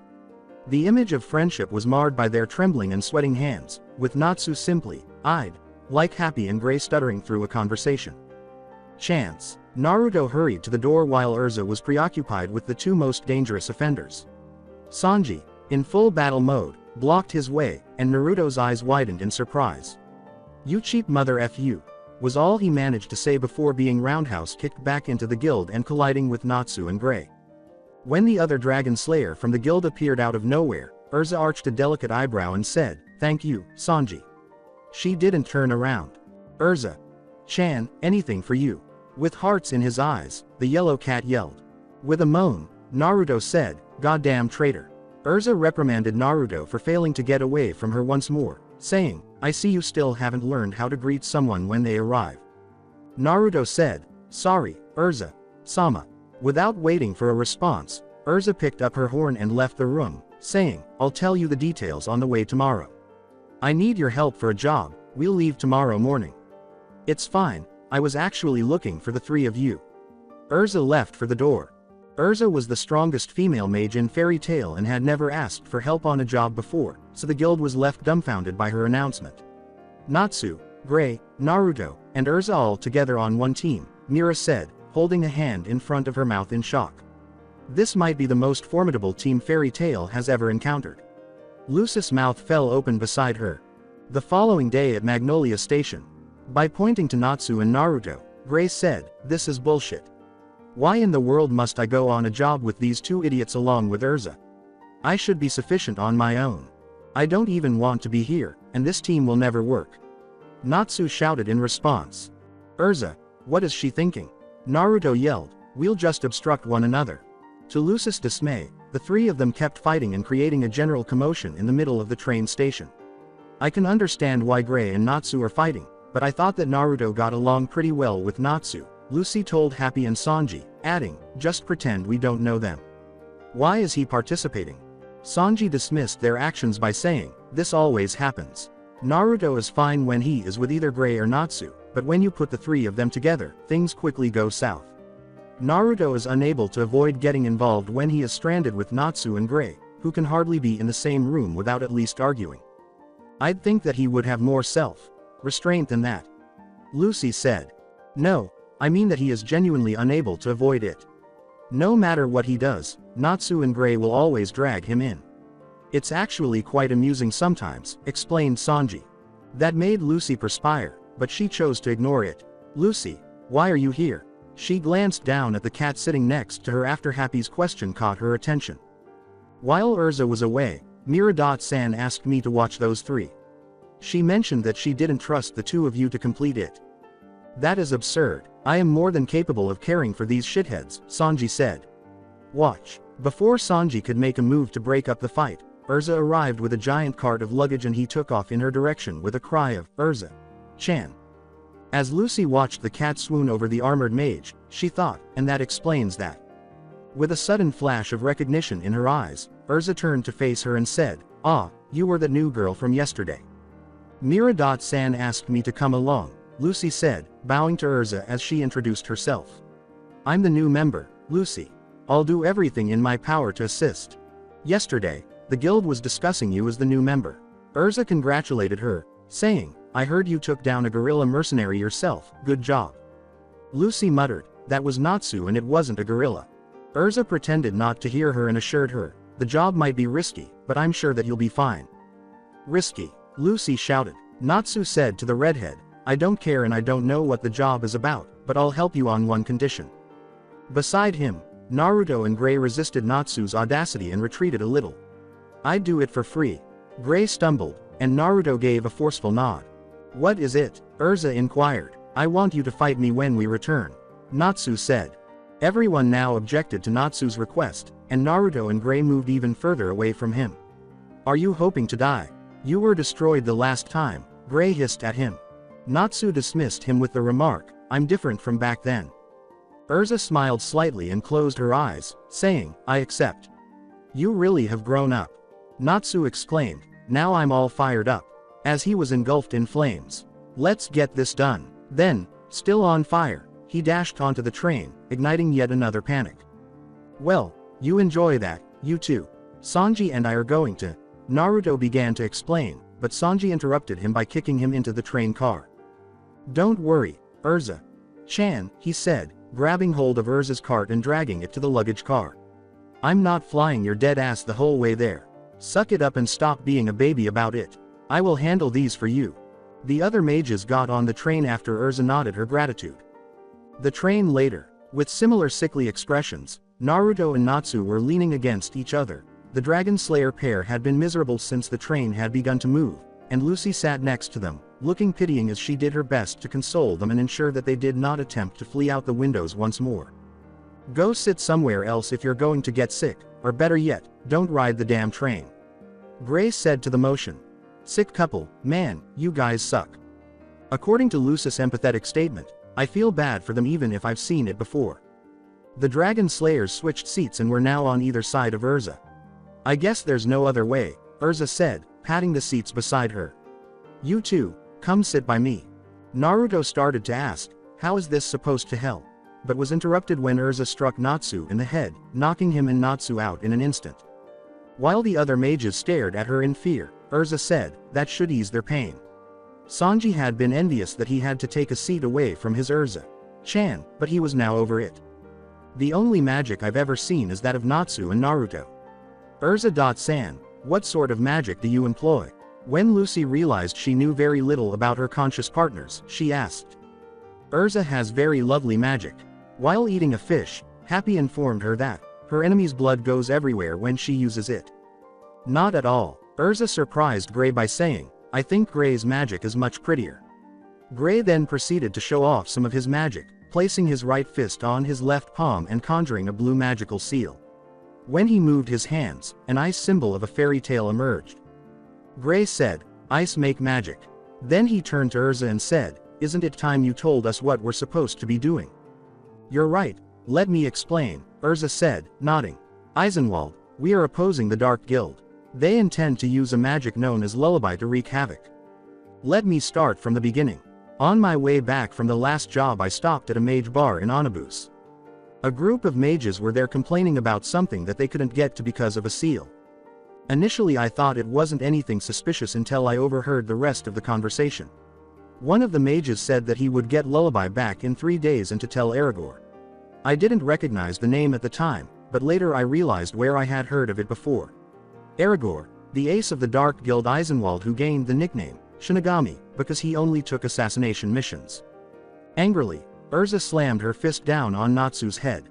"I made a mistake. If I had recognized the name Aragorn earlier I could have beaten their plans out of them." "I see. You want to stop Eisenwald from doing something evil with Lullaby, but you can't handle the entire guild by yourself. So you asked us for help." Gray summed up. "Yes, the plan is to head straight to Eisenwald." The smile on Gray's face said, "Sounds interesting." The mention of fighting a dark guild had caused Lucy, who was next to him, to break out in a cold sweat. As the conversation progressed and she realized the full ramifications of what she had gotten herself into, her fear only grew. She groaned, "I should have stayed at the guild." Naively, Happy said, "Lucy, your skin is making juice." Lucy stated, "It's sweat." She was too sad to care that he was playing tricks on her. Though it didn't really reassure her, Sanji assured her, "Don't worry, Lucy. Swan. I'll protect you." The Onabus station, with Sanji following them and dragging Urza's bags and Naruto still experiencing motion sickness, Lucy, Gray, Urza, and Happy strolled through the station. Urza had been bothered by a question, so Lucy turned to her and asked it. "Where is Eisenwald's guild at?" Urza told her, "I don't know. We are here to look for clues." Happy raised his head from his fish to pose a question to Urza. As Happy summarized what they had just discovered, the entire team froze in disbelief and slowly turned their heads in the direction of the recently departing train. "Where's Natsu? And he's gone again." Urza hangs her head in shame at her careless behavior. "This is all my fault. I was too busy telling the story and forgot about him. Someone hit me," she said. For fear of further reprisals, no one was willing to accept her offer and instead remained silent while making evasive justifications and assuring her. Then Urza approached the conductor of the train station and made him stop the train. His assertions that they couldn't stop the train because one of her friends didn't get off at the correct stop quickly infuriated her. She pointed to Happy a lever she saw on the nearby wall. "Happy. I," exclaimed the feline. Then he flew up and stopped the train by pulling the lever. After giving a satisfied nod, Urza set out to figure out how they could get close to Natsu. Lucy groaned, "This got out of hand." Unaware that he had once again undressed to his boxers, Gray concurred with Lucy, "Indeed." But Lucy saw. "What happened to your clothes?" With a hand on his stomach, Naruto approached them. He said, "Hey guys, what did I miss?" Urza arrived in a magical four-wheeler and slid to a stop in front of them before he could get a response. She revved the engine and told them to get it. "Goddammit." Sanji kicked Naruto into the car once more. "You know, I think that I'll wait here with the luggage for you guys to get back in," she said. "Move it." Naruto groaned and rubbed his excruciatingly sore head as the other mages crammed themselves into the car. "Can't a guy finish a sentence around her?" Urza interrupted him again as she drove crazily out of town. The fairy tale mages caught up to the train in record time because Urza completely disregarded the speed limit and traffic laws. They were concerned that they wouldn't be able to reach Natsu in time when the train began to move again as they were drawing near. When the aforementioned mage exploded through the window, their concerns were allayed, but a new issue emerged. Gray shouted from his spot on the roof, "Why did you jump out of the window?" In panic. Because Natsu's forehead touched his and a loud, hollow sound reverberated throughout the clearing, he never received a response. The two mages fell off, forcing Urza to apply the brakes hard. As the mages exited the vehicle to check on them, she said, "Natsu, are you okay?" Still confused, Natsu answered from where he lay on the ground. "I." With a groan, Gray got to his feet and rubbed his forehead. "That hurt, jerk." Natsu sprang to his feet, furious. "Shut up. You left me behind. What the hell?" Urza put an arm around Natsu and gave him her version of an embrace, clapping his head off her breastplate and saying, "At least you're unhurt." "Ow. That hurt." "And what do you mean, unhurt?" "I got into a fight with a weird guy on the train. He said he was from Eisenwald or something, whatever that means." Natsu was upset. Urza then gave Natsu a slap. "You idiot. Eisenwald is the people we're after." Natsu mumbled, "This is the first I've heard of it," as he rubbed his stinging cheek. "I just explained it. Listen when other people are talking." Naruto held up a tentative hand. He asserted, "This is the first I've heard of it too. The two of you need to pay more attention when others are talking so you don't miss important information like this." She criticized them. The others gave her a drop of sweat. As the three argued further, they thought, "You knocked them out." In an attempt to refocus the argument, Grace said, "Oi, Natsu, what did the guy look like?" Lucy froze in horror as Natsu said, "Nothing special, but he did have this weird flute with a three-eyed skull on it." He said, "Lucy, what's the matter?" "I've heard of that flute. Lullaby, the curse song. Death magic." Perplexed by her explanation, Gray questioned, "Curse song? Like a magical song?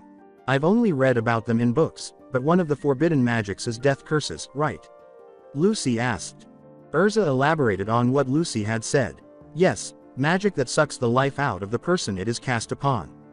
The fairy tale mages were shocked to learn that Lullaby is even worse. Anyone who hears its song will be killed. After that, they hurried to board the four-wheeler and set off after the train. The dragon slayers entered without any problems because their personal sorrow over transportation was outweighed by their fear of what Lullaby might do. The Oshibana, as she hurried to the town's train station, the four-wheeler screamed around the corner and almost destroyed a market stall. After nearly being flung off for the 5th time, Gray yelled from the roof, "Urza, slow down. He ought to have remained in the cabin.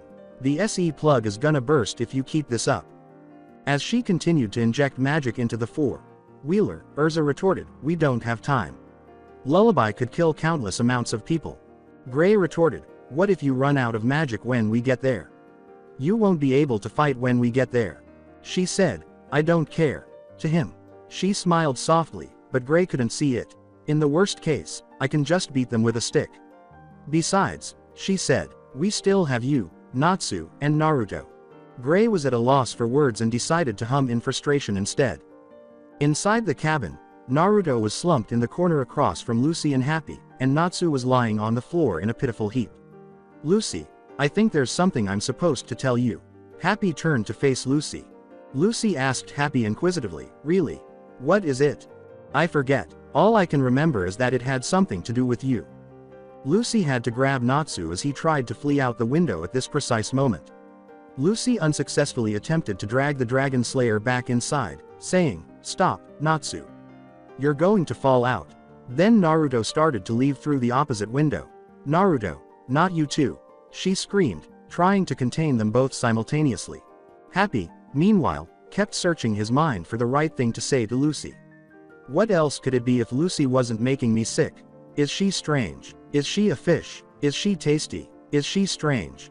Why do you think I'm strange all the time? As Lucy struggled with the Dragon Slayers, she yelled at Happy, who was saved by Sanji, who pulled them both back into the cart and kicked them into their seats. Lucy said, "Thanks, Sanji." Then she saw that the mages had stopped moving, and she concluded, I think you knocked them out." Sanji informed her that it was all part of the plan. "What is that?" Urza began to inject more magic into the four-wheeler after noticing smoke in the distance coming from the direction the station was supposed to be in. Station Oshibana. The station is temporarily closed due to a derailment. A station employee shouting orders from a megaphone stood in front of the station, saying, "Please stay back, it's dangerous here." Urza approached the employee and placed a hand on his shoulder to get his attention, saying, "Please leave the premises." She insisted, "Tell me, what is going on inside the station? What, who or why?" When the station worker couldn't finish his question, Urza became irate and gave him a head butt, which she repeated with 2 more workers before she received a response. Lucy had Natsu draped over her shoulders as she observed Urza's somewhat cruel tactics, while Sanji was pulling Naruto by his feet. "She isn't very useful to those who don't respond right away, is she?" With a drop of perspiration on the back of her head, Lucy noticed. With his arms crossed and still only his boxers on, Gray replied, "You're starting to understand her now." "Eisenwald is inside," Urza said after beating the living daylights out of the station's employees. "Let's leave." Except for 2, all of the mages cried out in agreement and began to enter the station.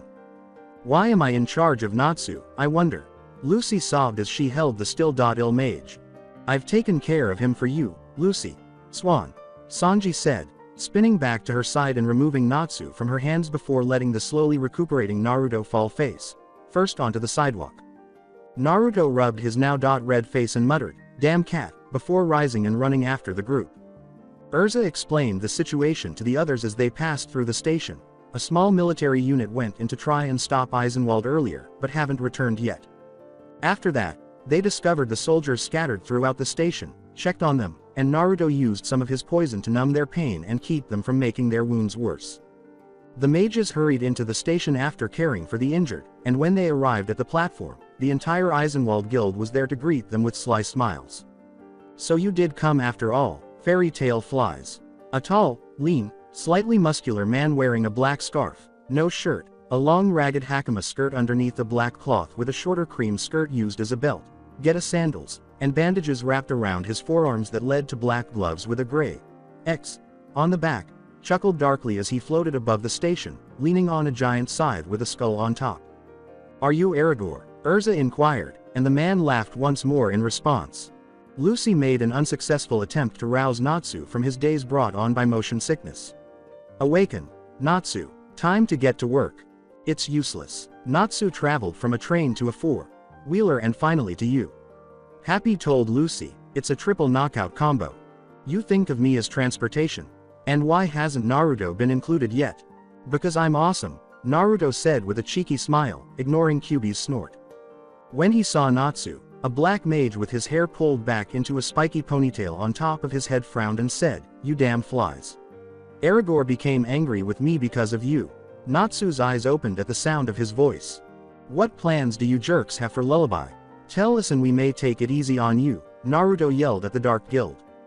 Flying up to the station speakers, Aragorn laughed and said, "You don't know. What are the amenities at train stations?" "He's in the air," Lucy said, startled. Happy noted, "He's using wind magic." Aragorn's implication caught Urza's attention more. "Are you going to broadcast Lullaby?" She was horrified by his scheme and the deaths he would bring about. Aragorn chuckled at the fairy tale mages once more, saying, "There are thousands of inquisitive people outside this station at the moment. The entire town might be able to hear it if I even turned up the volume." "The curse song. You would murder thousands of innocent people in a mass murder," Naruto said, baring his teeth in a snarl. "Why?" He insisted that the so-called Shinigami provide an explanation. With a menacing smile, Aragorn responded to Naruto's query, "For purification. A purging of idiots who live their lives displaying their rights, unaware that those rights have been taken from some people. Living in ignorance in this unjust world is a sin. To punish them, the Shinigami has arrived. Your rights were taken away because you kept taking illegal jobs. How will this return your rights?" Lucy screamed. "We don't want rights. We want power. With that we can wipe the past clean and control our future." As Lucy put it, "You're all idiots." The spiky-haired mage remarked, "Unfortunately, you flies will not be able to see the new age of darkness." He dropped to his knees and attacked Lucy with his shadow. She took a step back in terror at the unexpected assault, and if Natsu hadn't jumped up and destroyed the shadow hand with his flames, she would have been struck. Before grinning at the mage, he remarked, "I knew I recognized that voice." He informed the mage, "Now we're on a real battleground, Kageyama." Tension between the members of the Dark Guild and the fairy tale mages increased as they squared off. Natsu said, "There sure are a lot of them." Naruto grinned and added, "And we get to fight them all." Lucy declared, "This is Fairy Tale's strongest team. Prepare yourselves." Aragorn said to his guild, "I leave the rest to you." He twirled his scythe and soared higher into the air, saying, "I have a flute to play." After saying, "Show them the power of Eisenwald," Aragorn flew out of the station through a window. Urza turned to the two mages who were presently involved in another of their glaring contests and said, "Natsu, Gray, the two of you go after Aragorn. If you work together you will be able to beat the Shinigami. Are you listening to me?" At Urza's words, the two abruptly re-established their friendship. "I.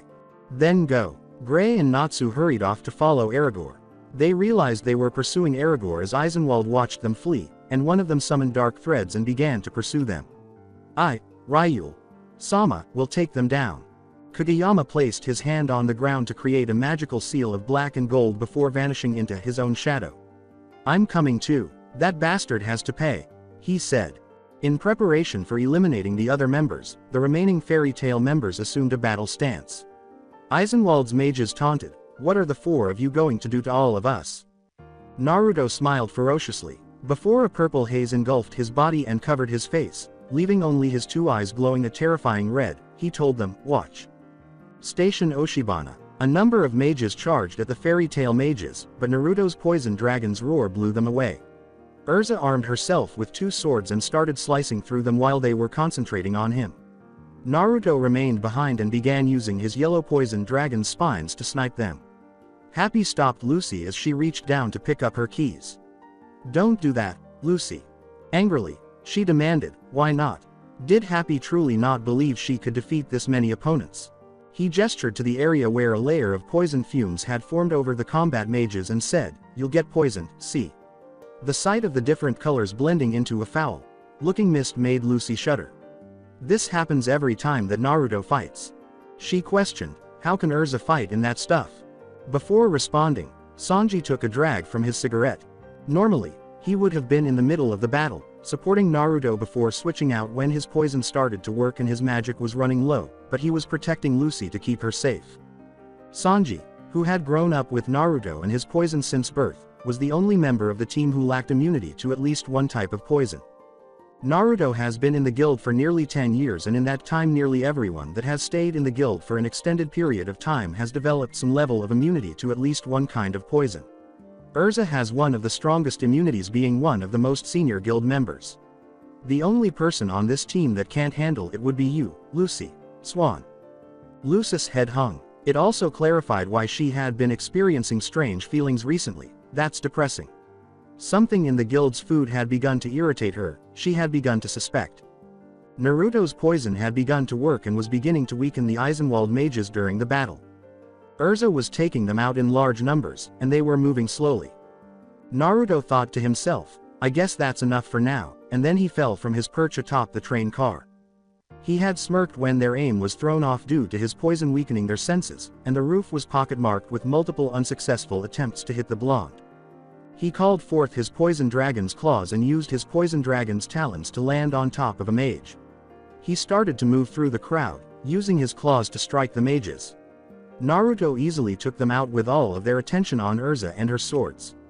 When he sensed Urza's magic spike, he looked up and saw her begin to switch armor. Time to leave, he told himself. He started to creep toward the two mages he saw in the rear. With her Heaven's Wheel armor on, Urza leapt to her feet and gathered her swords around herself. Dance, my blades. Urza slashed out at the remaining few mages. Circle sword. In a single motion, they were all vanquished, leaving only the two mages in the rear, a fat green-haired one and a man with whiskers. Gathering his magic, the whiskered one said, You'll have to deal with me now. After playing dead in a prone position on the ground, Naruto leapt to his feet and seized the man by the face.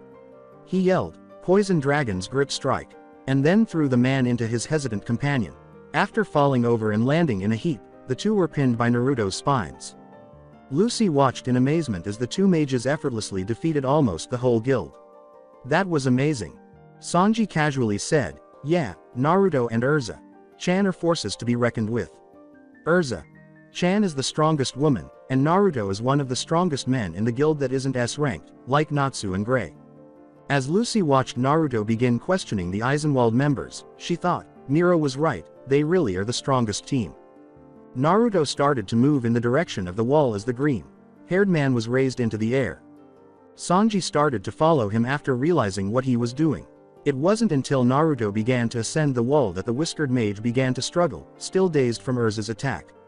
Although having a magic that made it possible to fly or levitate wasn't all that unusual, Naruto's current disregard for gravity, along with the fact that he couldn't walk on walls and was hanging from Naruto's grasp at an uncomfortably high height, was beginning to freak him out. What the hell? He asked. At the top of the station's ceiling, standing upside down, Naruto finally came to a stop. He used chakra to prevent the man from falling while holding him by the palm of his hand. He smiled at the man, but his eyes never met his. Yo, so how this works is that you tell me everything I want to know, or I let go and ask the dozens of friends you have down there. Understand? The man gave a firm nod. Good, now start talking, and remember, you're expendable and my hand cramps easy. The mage readily gave in and told Naruto the whole plan. Aragorn plans to play the lullaby at the guild masters meeting in Clover. We took the train to get here faster and then stalled you here while Aragorn trapped you in the wind wall and went on ahead. The blonde dragon slayer gritted his teeth as his eyes widened in horror. Goddammit. Naruto flipped over, letting his feet hit the floor after falling from the ceiling. He left 2 craters in the ground, but his chakra kept him from breaking his legs. After dropping the yelling mage, he used more paralysis poison to silence him. He sprinted over to the resting place. When they arrived, Sanji dispelled Naruto's wings while hovering behind him. An exhausted Urza questioned, What's the matter, Naruto? What did he say? The other mages and cats didn't want to put themselves in danger by telling her to rest. The others were taken aback when Naruto revealed, The fuckers are going after Gramps and the other masters in Clover. And Aragorn apparently trapped us inside. The 5 mages went outside to check if Naruto's informant had been telling the truth after the girls let out a startled shout. He had, in fact, and the station was encircled by a great wall of wind. Sanji's kicks, Naruto's poison, and Urza's blades all failed to stop the wind, forcing them to acknowledge that they were unable to get through. Urza continued where Naruto had left off, guiding them back into the room where they had left all of the mages. Urza's brown eyes spelled out pain and suffering if she didn't get what she wanted, and she thrust the sword's wickedly sharp edge under the whiskered mage's neck. She insisted, "How do we take down the wind wall?" The man choked, "You can't. Only Aragorn-san can do that." He grinned confidently. With a confident laugh, he exclaimed, "Guess you're stuck here with us." Urza knocked him unconscious by slamming her hilt into his head, silencing him. "Damn it, guys," exclaimed Gray. He had easily defeated Ryul, but before Eisenwald was vanquished, the mage had told him his plan, and he had hurried to inform the others. "We've got big problems." Sanji smoked his fifth cigarette in the previous 2 minutes and remarked, "Eisenwald has us trapped inside a wind barrier that we can't break out and is planning to kill Gramps and the other masters." Yeah," Gray stammered out a response. Sanji gestured to the injured and dispersed mages, saying, "Old news. Unless you manage to figure out a way to get past the wind wall, we could use your help down here." Naruto tossed another one onto a pile that was gradually growing. "We've been striking out on anyone that can take that thing down." Urza had an epiphany and dropped the mage she was questioning. "We could probably get him to take down the wind wall," she said, turning to face Gray. "Cage. Something, one of Aragorn's men, broke the seal on Lullaby. He said that he was going after Natsu. Where is he?" When Urza's eyes narrowed, he raised his hands and said, "I don't know, we got separated. But I remember where we split up. We can track him from there." Urza dispelled her sword and said, "Very well. Lead on." Naruto used his enhanced senses to find Gray after he led the group of mages down the hall to where he and Natsu had separated. When the station was rocked by an explosion and then a wave of heat, that became inconsequential. The mages quickened their pace and discovered a triumphant Natsu standing above Kageyama. Urza told him, "Nice job, Natsu. We need him." "Huh?" the Dragon Slayer asked, staring at them bewildered.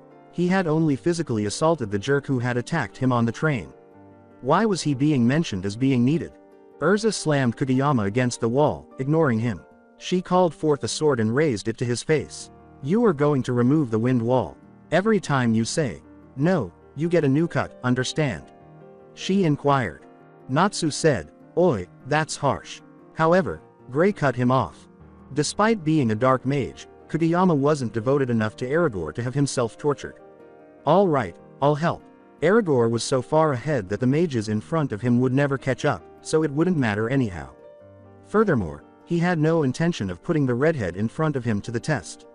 The sword to his face helped deliver the message that she meant business, and he should pay attention to the look in her eyes. Kageyama was led to the front of the station, where the wind wall was, at sword point. He sighed and approached the barrier that resembled a tornado. Pressing his hands against the winds, he raised them. Rather than being cut to ribbons, the wind began to slow down and finally stopped altogether. He said, "There, are you happy now?" with a hint of discontent. As the others hurried past her to retrieve the car, Urza replied, "Yes. It would be ideal to say, 'Great, so I guess you'll just tie me up and go on your way.'"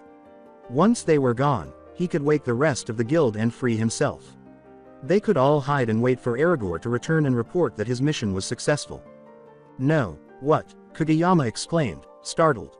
She informed him, "You'll be coming with us." Kageyama realized he had been duped when he noticed the sparkle in her eye. All along, she had intended to drag him along. Urza grinned at Cage's uneasiness. He had planned to leave her behind, but she had seen right through it. They would have to knock him out before they left, even if he was still bound. This man should be watched closely, and they could force Aragorn to remove the wind wall and any other obstacles he erected. The others had located a new four-wheeler and driven it back to the station while the two were conversing. From the driver's seat, Gray called out to her, "Urza, we found a ride." Lucy gave Naruto an empathetic pat on the back as he was slung over the side of the car. She threw Kageyama in the back after praising him and saying, "Excellent." Gray took up the remainder of the room when she gestured for him to do so. What happened to the old one? Aragorn was a dick and totaled it before he left. Very well. To make sure nobody would be left behind again, she quickly counted the number of people. Urza didn't want to repeat the foolish mistake of forgetting about Natsu on the train. "Wait, where's Natsu?" Sanji clarified what Naruto had muttered since it was incomprehensible. He took off with Happy to chase down Aragorn. Urza cursed, "Damn it," and turned on the four-wheeler. She turned the car onto the tracks and began to drive after them. "Why did you let him go alone?" Natsu was strong, but Urza had made him partner up with Grey earlier because she was concerned he wouldn't be able to handle Aragorn on his own. Sanji shrugged and remarked, "We wouldn't have been able to keep up." In order to somewhat alleviate Naruto's symptoms, he carelessly lit a cigarette and inserted it into his mouth. "Happy is faster than me with his max speed, and with Natsu's flames acting as boosters there was no way in hell that we could keep up with them." "Why are you slower than Happy if you use the same magic?" Lucy inquired. "They should be able to use their era magic similarly if they had the same amount of reserves because it wasn't like a muscle." "We don't know. It might have something to do with why I can use battle mode and he can't. It might have something to do with the way we were born. It could be anything. There's only the two of us as far as we know, so there's no way for use to compare," he said while lighting up. Urza acknowledged his point and said, "Fine. Jet or Laxus would have been the only ones who could have kept up with Natsu and Happy if they were moving as quickly as they claimed." She needed to save as much magic as she could, even though her flight armor might have worked. She continued to pump into the SE plug to increase the pace, ignoring this. A few minutes later, further down the tracks, Natsu, battle, weary and shirtless, stood over an unconscious Aragorn. After a fierce battle, he had finally defeated the Eisenwald ace. Grinning, he glanced up at the sound of the approaching four-wheeler. "Oh, you guys are late. The fight's already over." Urza gave him a compliment, saying, "Well done." "No way, Aragorn lost," exclaimed Kageyama, startled. He had never thought a punk like Natsu could defeat Aragorn. Urza brought the four-wheeler to a stop, and the mages moved toward Natsu. Given the extent of the tracks, damage from their fight, Lucy remarked, "You went overboard again. The fight must have been close." Natsu asserted, "Close. It was easy, right, Happy?" In response, the cat said, "I know nothing. Wearing a scarf while you're half naked makes you look weird." Gray said, he was wearing all of his clothes for once, whereas Natsu was not. Natsu said, "I don't want to hear that from you." Reaching out to Naruto, he said, "Give me your vest." The blonde told him quite bluntly, "No way." While the others looked on amicably, the two dragon slayers started arguing over who should have Naruto's vest. There was no need to be concerned about the Lullaby murdering the masters now that Aragorn had been vanquished. When Kageyama drove the four-wheeler past them, their spirits were crushed. He had gone to Clover after using his shadows to seize the unguarded Lullaby flute. He taunted them, "You were careless, flies," and then vanished from view. The mages looked on in disbelief as he left. The first to recover was Natsu, whose body was consumed by rage. "That bastard," Lucy exclaimed, "how was he able to escape his binds?" In shock, Urza simply gritted her teeth, realizing that Kageyama must have taken off the bindings they had previously placed on him by using whatever power he possessed to dispel seals. She made a thoughtless error, and ordinarily she would have asked her fellow mages to strike her, but at the moment, there were more important matters to attend to. After saying, "Let's go," Naruto led the charge after Kageyama. He was soon followed by the others, and the mages hurried to get to Clover before he did. Clover. The mages all made it to the regular meeting building just in time to witness Kageyama in front of Makarov, holding the flute to his lips. When the mages screamed in terror and attempted to stop him, a bald, fat man wearing makeup and a skirt and tank top with tiny wings on the straps stopped them. He told them, "Shush. The best part is coming up." Then he looked at the men more closely. "You guys are cute." Naruto's hateful, red eyes glared at the man. He spat, "Fuck that. Out." This fat jerk was not going to stop Naruto from stopping Kageyama from killing Gramps. He growled, "Poison drive," as a sickly purple glow engulfed his body, causing his magic to spike and his features to become blurry.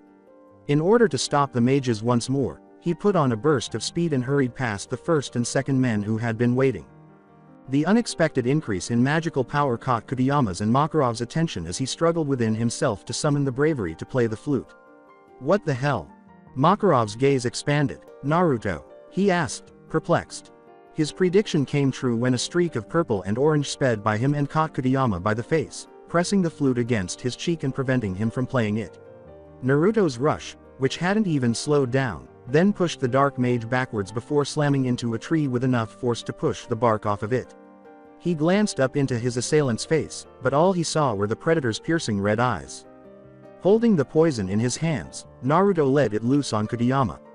Poison Dragon's grip strike. The man cried out in agony as his head was slammed back into the tree, the corrosive poison slightly scorching his skin. Naruto released his face in order to seize the flute and reposition himself so that he was grasping him by the neck. He broke it in two by stomping down on Lullaby. He drew his now black lips back in a snarl as he gazed into Kageyama's terrified eyes. Kyuubi slowly infused Naruto's system with more of his chakra inside his cage. The brat's rage was now boiling, and he wouldn't know it as long as his chakra didn't show up. Naruto's temptation to reach for his chakra the next time increased with the amount of time he spent using it. "Gaki, you will free me from this cage in one way or another." As his fist clenched around Kageyama's throat, Naruto questioned, "You were going to kill Gramps, weren't you?" Naruto slammed his knee into Kageyama's stomach after a crimson spine emerged from it. The mage let out a cry of agony as Naruto's hold started to ache even more, making it seem as though his earlier injuries were on fire. "Hurts, doesn't it? That was a special poison that increases all of your senses, including pain." Kageyama looked fearfully at Naruto. His vision was beginning to darken and blur, and his body was on fire. Sigh, he groaned pitifully. He didn't want to die, not at this monster's hands. Without anticipating a response, Naruto questioned, "Would you have given it to Gramps?" "No one hurts my family." A firm hand fell on his shoulder before he could say another word. Naruto spun around, staring into Natsu's face. Without flinching, his fellow dragon slayer met Naruto's eyes with a stern expression. "Put him down, Naruto. He was going to kill Gramps." Natsu reassured him tactfully, "And you stopped him. It's over. Gramps is fine." Although he appeared composed on the outside, Natsu was tense on the inside, anticipating Naruto's response. Sanji, Natsu, Happy, and Kana were the only members of the guild who had witnessed Naruto use his poison drive. Given how frequently they were partners and how much time they had spent with him, it made sense. When Natsu first saw it, he was incensed that Naruto had been suppressing his emotions during their spar until the whiskered mage revealed how he had acquired it. In order to always be able to fulfill his father's final request and think well of him, Naruto had then informed him that he had vowed to use the poison drive exclusively to protect his family. Unspoken but known by the others, Naruto's use of poison drive caused him to become extremely violent and aggressive. Every time he used it, he had almost killed weaker foes, and once he had accidentally used his regular deadly poison. Because poison drive had two sides, Naruto would rather not use it. If his family wasn't in danger, he would head straight to Dragon Force before poison drive. In order to have Dragon Force on hand in case things got worse, he only ever used poison drive first. Slowly, Naruto released Kageyama and allowed the mage to fall to the ground. He inhaled sharply and began to draw in deep breaths. Naruto said, his voice tinged with shame, "You're right. He never took pride in his poison drive exploits." Kyuubi sat back down in his cage to wait for his next opportunity after the last of the red bled from his eyes. Reaching down, Naruto grabbed the two pieces of Lullaby. "Let's go." Back in the clearing, Makarov and the others were chatting with Goldmine, the slender older man with a pointy hat, shades, and a number of spiked collars and bracelets, and Bob, the bald man who was the master of Quattro Cerberus. They called out to the others when they saw them emerge from the tree line. Makarov said, "Everything all right?" With worry. It was troubling because he had never seen Naruto like that before. The two dragon slayers grinned broadly. "Yeah, we took care of it." Natsu held up the unconscious body of Kageyama.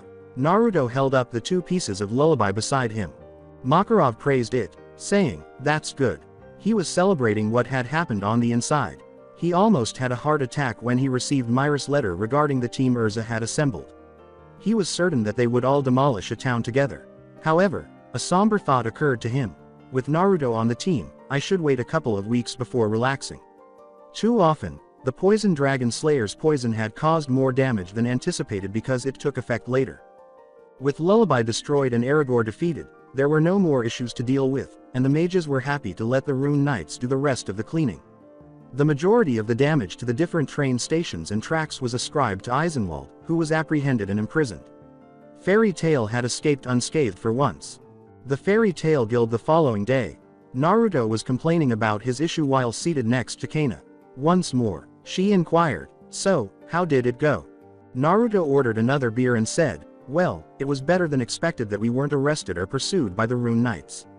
I'd like the money I set aside for bail back." Kana gave him back an envelope stuffed full of cash. "I still don't understand why you have that. You've never been arrested before and most of the time you just have to pay the damages back since you were working on a job at the time." He noted, "With this guild it never hurts to be prepared. But now I have to find a way to make some money and the month is almost over." He was grumbling. With a devilish smile, Kana wrapped her arm around his shoulder. "I think I have the solution." Naruto speculated, "This is going to involve either gambling or alcohol." The card mage made a fake face of pain. "Naruto, I can't believe that you would imply that all of my ideas involve gambling or alcohol. What on earth would give you that impression?" Deadpanned, "Past experience. Now what's your plan?" "I'll show you." Kana took him outside to where a chalk drawing of a ring had been made on the pavement. Urza and Natsu's names were written in 2 columns on a board outside the ring, and there was a marker close by for adding tally marks. To hold all of the money that would be offered, a bucket was set up in front of the board. Instead, Naruto chose to ignore it and fix his blank gaze on the sign above the board. He stared at the odds sign and muttered, "You're proving my point." Kana told him, "Nonsense. Now place your bets." Naruto noted, "I can't rely on gambling and chance in order to make all of my money. Not all of us can count cards and cheat. With your luck you don't have to. Now place a bet. There must be something there that would bring in quick cash. I could always look for a job." When Kana held out a flyer innocently, she asked, "You mean like this?" It was a respectable reward for eliminating a gang of bandits in Lily Town. Kana drew it back before Naruto could grab it. She waved her finger at him and said, "Ah. If you want the job I'll let you come with me and we can split the reward, but you've gotta wait until after the fight. And while you're waiting you might as well place a bet." Naruto shot back, "I could always go find a different job on my own. This is the fastest job that will get you enough money to pay off your tab for the month." Kana replied. To force him to choose this job in order to pay off his tab, she had specifically gone through all of the jobs and pawned them off on other guild members while he was away. Naruto had a running tab, just like her, which he paid for at the end of each month. If he didn't, he wouldn't be allowed to buy any more alcohol until it was completely depleted. After complaining to himself, Naruto produced a tiny bill and deposited it into her barrel. "There, I bet on Urza, are you happy now?" he inquired. Kana replied, "Yes." Then she added her own funds and put 2 tally marks under Urza. She exclaimed, "All bets are now open." Many of the mages within the guild had been anticipating that announcement. They hurried outside and began putting down cash for the battle. They all bet on Urza, and no one even considered placing a wager on Natsu. Naruto's eye twitched as he glared at Kana. "Did you just use me to decide who to bet on?" She shrugged innocently at him. "What can I say? You're just lucky." It was true that Naruto had exhibited an incredible streak of good fortune and had never gambled and lost since Kana had introduced him to the idea of gambling. Quickly, she had taken advantage of this and exploited him for her own gain. After stealing all of the guild's funds for a month, they spent them all on alcohol. It had been worthwhile, even though they were later prohibited from gambling in the guild. When Kana claimed that he had the best luck in the world and that he had been doing it purely for enjoyment while she handled the finances, Naruto had never trusted her. She had given it all to Mira to cover their drinking until it ran out, and she had never disclosed to him the true amount they had earned. He wasn't going to complain, but he had wondered why he hadn't received a bill for his tab in 4 months. Right, after finishing in the kitchen, Sanji joined Naruto and Kana at the betting center, where they waited for the fight to begin. After realizing that Lucy had forgotten about the fight, they eventually sent Gray to get her, and they returned just before it began. The two were looking at each other with eager expressions as Urza changed into her Flame Emperor armor to reduce the damage caused by Natsu's fire attacks. Makarov motioned them to start. Both of the mages used a combination of melee and fire attacks in the fierce battle. Even though Natsu fought hard against Urza, the S-rank mage ultimately prevailed.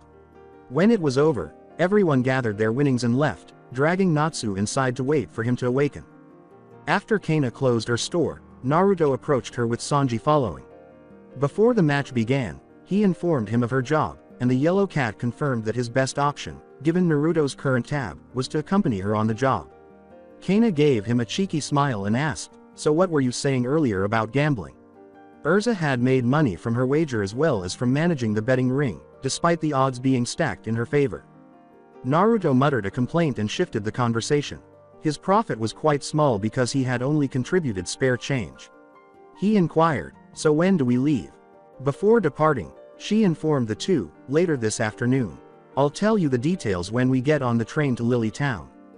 In front of the guild, Naruto and Sanji stood and exchanged glances. With their current circumstances, they were both experiencing an unsettling deja vu feeling. We should go prepared for the worst. Yeah. To prepare for their next job, the two rushed home to gather everything they would need. Train car. You know, in hindsight maybe waiting till we were on the train to talk about the job wasn't the best of ideas. Kana replied. You think? Asked Sanji mockingly. A wretched Naruto, once again afflicted with motion sickness, stood opposite the two. What prevented Lily Town from being accessible by foot? He moaned. I'm fine, just get on with it. With a suspicious glance, Kana began to describe the job.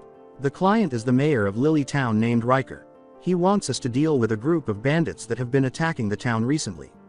It's a fairly large group and they've seen at least 10 different guys and they suspect that there are at least 5 more. Kana returned to the flyer. It says that they'll give us more details when we get there. Dryly, Sanji observed, that's not very useful. Naruto let out a groan of agreement. They could have at least told us if there were any mages in the group or not. Kana acknowledged, I don't like it either.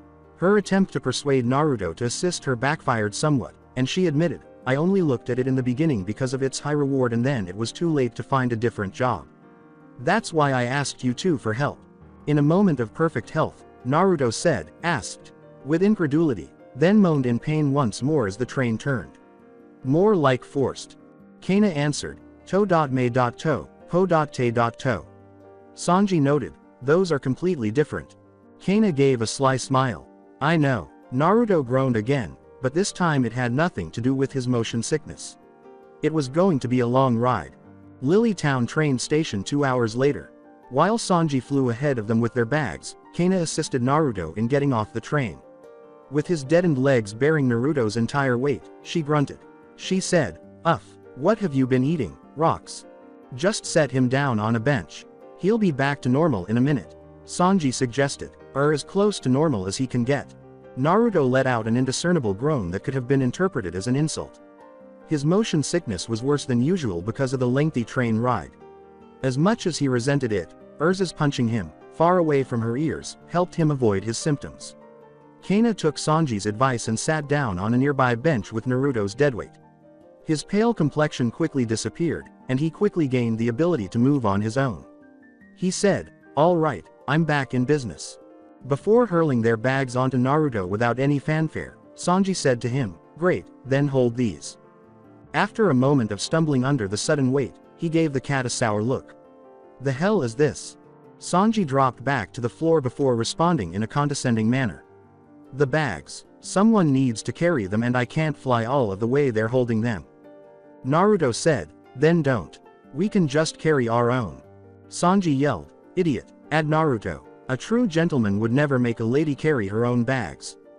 Then do me a favor and refresh my memory, because I can't seem to recall ever claiming to be a gentleman, replied Naruto.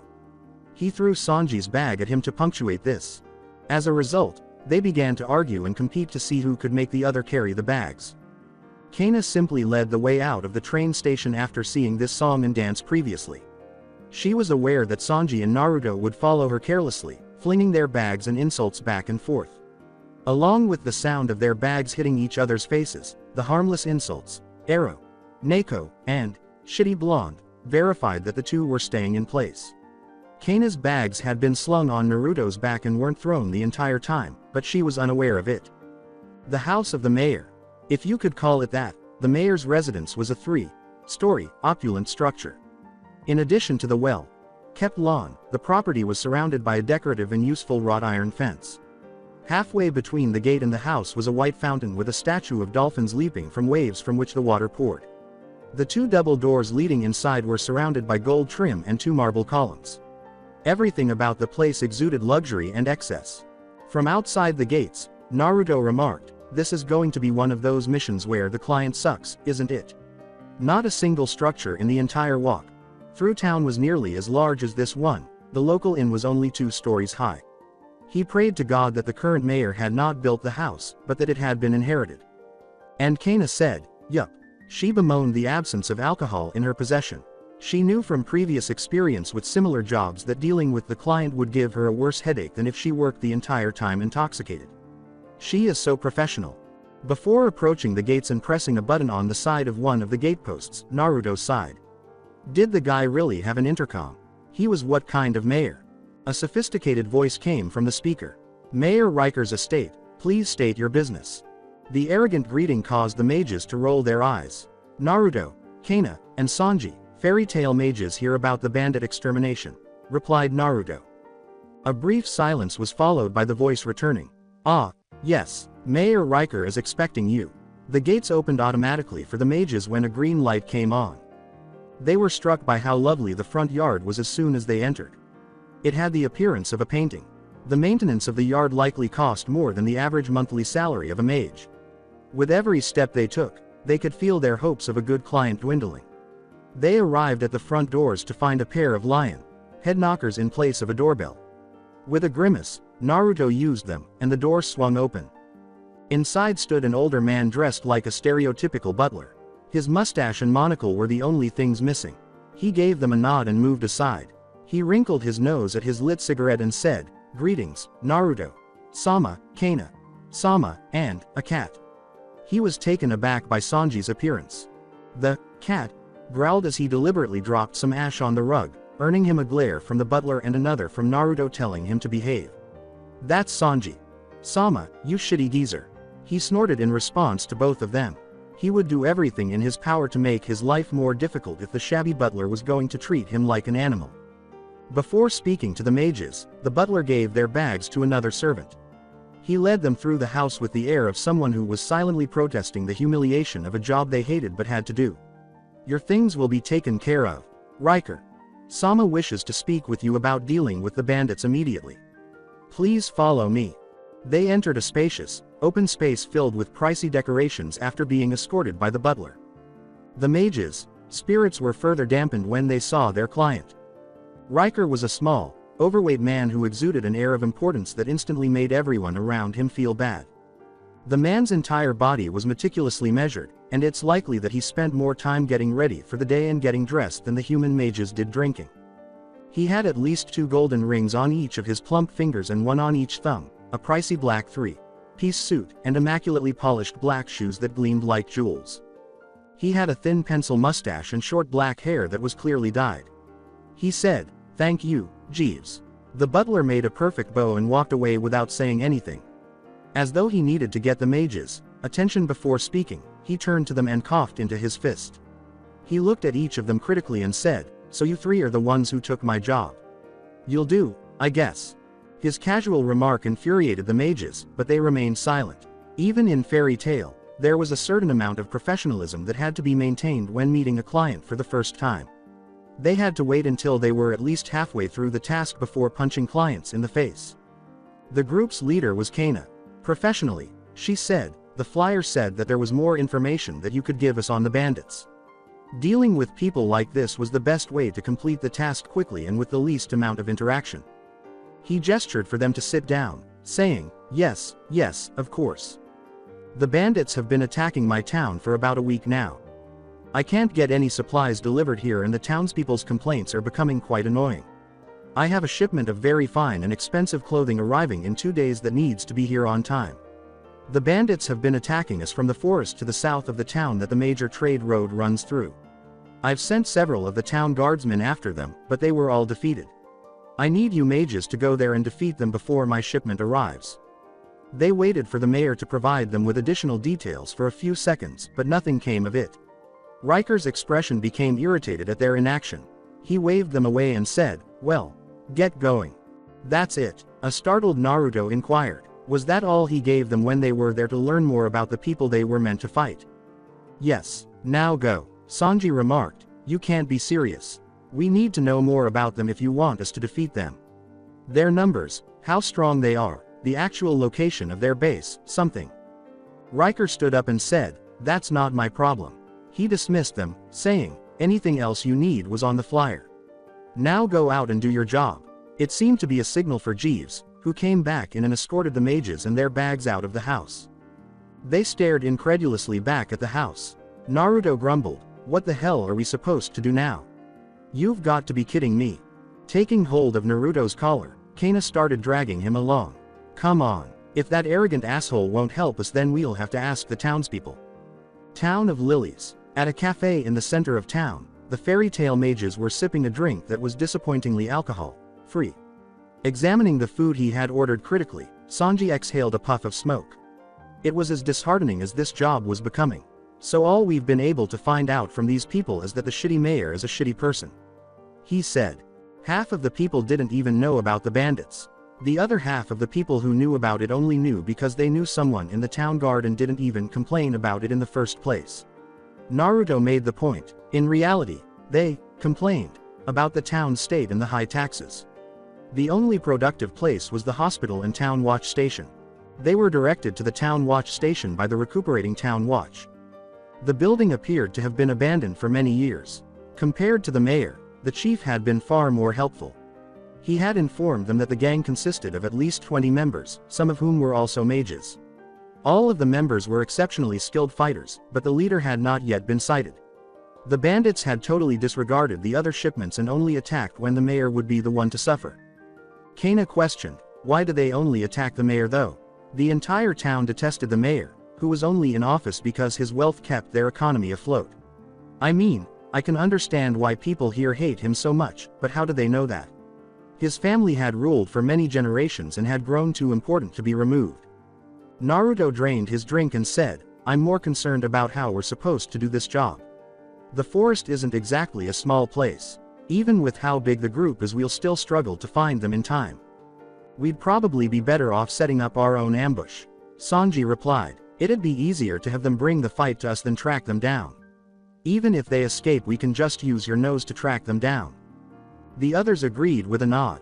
When the battle began, Sanji's strategy seemed reasonable and there was space to maneuver. They would likely be better off if some of the bandits fled so they could track down the others. Kana stood up and placed some cash on the table. The other two looked at her incredulously as she said, let's go, guys. It's bandit hunting season. What? In Naruto's words, that was awful. Sanji gave a nod of agreement. The food they served here was worse than the attractive women in his life, whom he usually supported wholeheartedly. She sighed in irritation. Just pick up the damn bags. Of course, Kana-chan, exclaimed Sanji. The sound of their renewed argument began again, and she simply shook her head and headed south. Check to see if she made another attempt to inspire them. She attributed it to her system's lack of alcohol. The lack of professionalism interfered with her ability to think clearly. She could have easily gotten them off their asses if she had been even a little drunk. The following day in the southern forest, a man in a brown traveler's cloak and straw hat, hunched over in his seat, was driving two horses that pulled a cart through the forest. A man with blood on his pants leg and a distressed expression was at the side of the road as they turned a bend. The driver stopped the cart when he yelled for assistance. Thank God, exclaimed the wounded man. I fell off of the tree and broke my leg. I don't know what I would have done if you hadn't passed by. The man was helped to his feet by the driver, who slowly dismounted the cart. You're lucky I passed by. The wounded man drew a knife and pressed it to the driver's neck, a sly smile spreading across his face. Yeah, lucky me. A number of bandits started to come toward the cart from all sides. The apparent leader emphasized by bringing the knife closer to the driver's neck and threatened him, saying, now don't do anything stupid and nothing bad will happen to you. The driver flashed a grin. Funny, I was going to give you the same advice. An explosion blasted one of the bandits who had approached the cart out of the doorway. Carrying a stack of cards in each hand, Kana emerged from the smoke-filled doorway. Sanji approached her while in battle mode. Too late, said the driver. He slammed a headbutt into the leader's face as the acid dissolved the knife against his skin, causing it to sizzle. He threw his hat and cloak at the mages nearby so he could leap onto the cart and land on the roof. I guess you guys are just out of luck. The leader gave Naruto a growl. He commanded, it's the mages. Kill them. Sanji jumped around the adversaries in a flurry of yellow fur and kicks, evading their attack. Every time he struck the bandits, albeit ineffectively, he swore. Despite being pushed back, they appeared to ignore the attacks, and kicking them felt like striking steel. Why are these shady bandits acting this way? He pondered. Because they resisted, he began to concentrate on striking their heads to get their minds moving. As they battled, Naruto and Kana were experiencing similar issues. Naruto's poison dragon's spines weren't doing anything, and Kana had to use her entire card volley just to harm one mage. He dodged a simple fireball and asked out loud, "What's wrong with these guys? They're shrugging our hits off as if it was a breeze." "I don't know," Kana said, evading her own attackers. Since not all of the bandits were wizards, some of them used simple weapons with which they were surprisingly proficient. She took out 3 cards, then swung them around. Thunderbolt's fate. The green lightning appeared to harm the mages and defeat a number of them, in contrast to her other attacks. Kana called out to her partners after realizing the cause. "They're only tough physically. Hit them with elemental attacks." When Kana said that, Sanji swore. He had no way to harm these guys because he could only kick his enemies. He was distracted, and one of the bandits who had been after him struck him with his mace. Sanji was thrown into the cart when it struck with unexpected force. He whispered, "What kind of weapon was that?" to himself. After delivering a blow, the bandit gained confidence and charged forward to eliminate the feline. This turned out to be a mistake as a displeased Sanji sidestepped his blow and delivered a quick barrage of kicks to his chin, rendering him unconscious. He grabbed the man's weapon and reached down. The mace appeared to be the typical one that anyone could purchase from a weapons store. Sanji kicked it at another bandit, using it as a projectile because he didn't think it was particularly special. Then, feeling as though he had just struck a block of steel, he let out a lot of curses. He cursed even more as his battle form's time ran out. "Okay, definitely not that guy's magic. Goddammit, not now." His diminution gave the bandits a great deal of confidence, and they approached him menacingly. A bandit with a sword told him, "Hold still, kitty cat." Sanji easily avoided the man's attack by rolling his eyes at him. Then he ran up his sword, which he had used as a ladder, and kicked the man in the nose. Once more, it had no effect, but the diversion gave him the opportunity to fly and mock the bandits from above. Despite his efforts to stay within their range, his adversaries were unable to use magic and instead threw rocks at him. With a worried expression on his face, Sanji looked over to where Kana and Naruto were fighting. "Guys, exercise caution. Something about these shady bandits seems strange." Using his poison dragon's roar, Naruto had defeated a number of bandits and confronted the leader. The man apparently knew earth magic, which allowed him to wear it like armor, but he had attempted to remove him earlier. If he was tightly sealed inside, it was difficult to attack him. Additionally, because he launched the rocks at unexpected speeds, Naruto was unable to disengage and attack him from a distance. Kyuubi had just completed mending his shoulder after taking a fortunate shot earlier. The bandit questioned, "Is that the best you've got, punk?" He made fun of Naruto's labored breathing by saying, "I could take you down with one hand behind my back." After his previous move, he had assumed the blonde was a fighter, but after seeing him engage in combat, he understood that he and the brunette primarily provided support. Based on his diminutive size, it appeared that the cat, who appeared to be their primary combatant, had expended his magic. Naruto kept taking as many deep breaths as he could without saying anything.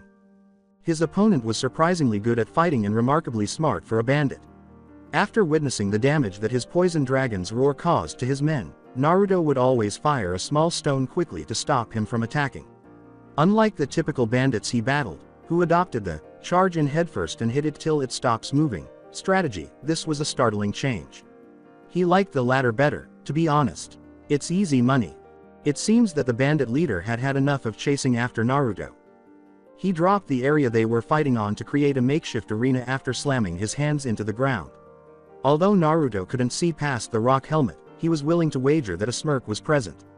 He taunted, "Nowhere to run now." The arena's floors and sides started to erupt with rock pillars, which Naruto had to dodge with some intricate gymnastic maneuvers. Regretfully, he was unable to maintain it for very long because he was unfamiliar with gymnastics. When Naruto realized he couldn't continue, he directed all of his chakra toward strengthening his body rather than increasing his speed. Before being slammed into the wall and bound with rock restraints, he was repeatedly beaten. The leader of the banditry came toward him, but he wore his armor for protection. Though he remained out of range in case Naruto broke free, he stopped in front of him. He held it up to stab him after transforming the rocks around his hand into a spike. "Any last words?" He asked mockingly. Although Naruto's mouth moved, the bandit was unable to understand his words. He leaned closer to Naruto without realizing it. What? Don't miss. Despite being perplexed by what he was saying, the bandit thought he was requesting that he hurry. Your funeral. He slammed his fist forward with lightning speed, but did it miss? Naruto didn't even flinch when the bandit struck him in the right side of the head. He shook his head intently and frowned. He made another attempt but fell forward after completely missing the wall. What's happening to me? He heard Naruto say, just a little mix. Up in your brain. He broke free from his restraints and ignited Kyuubi's chakra. He grinned broadly and said, Poison Dragon's Breath.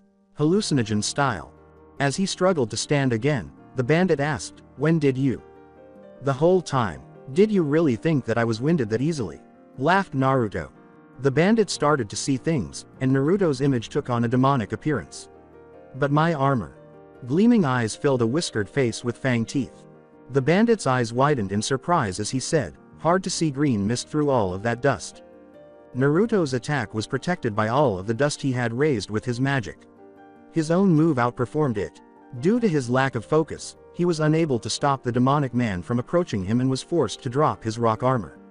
He attempted to back away, but at this point he was unable to distinguish between the two. Don't worry, reassured the demon.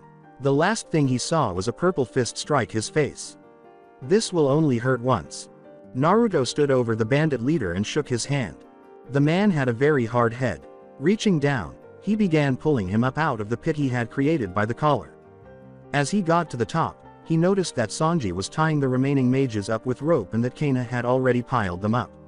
At that, Naruto whistled.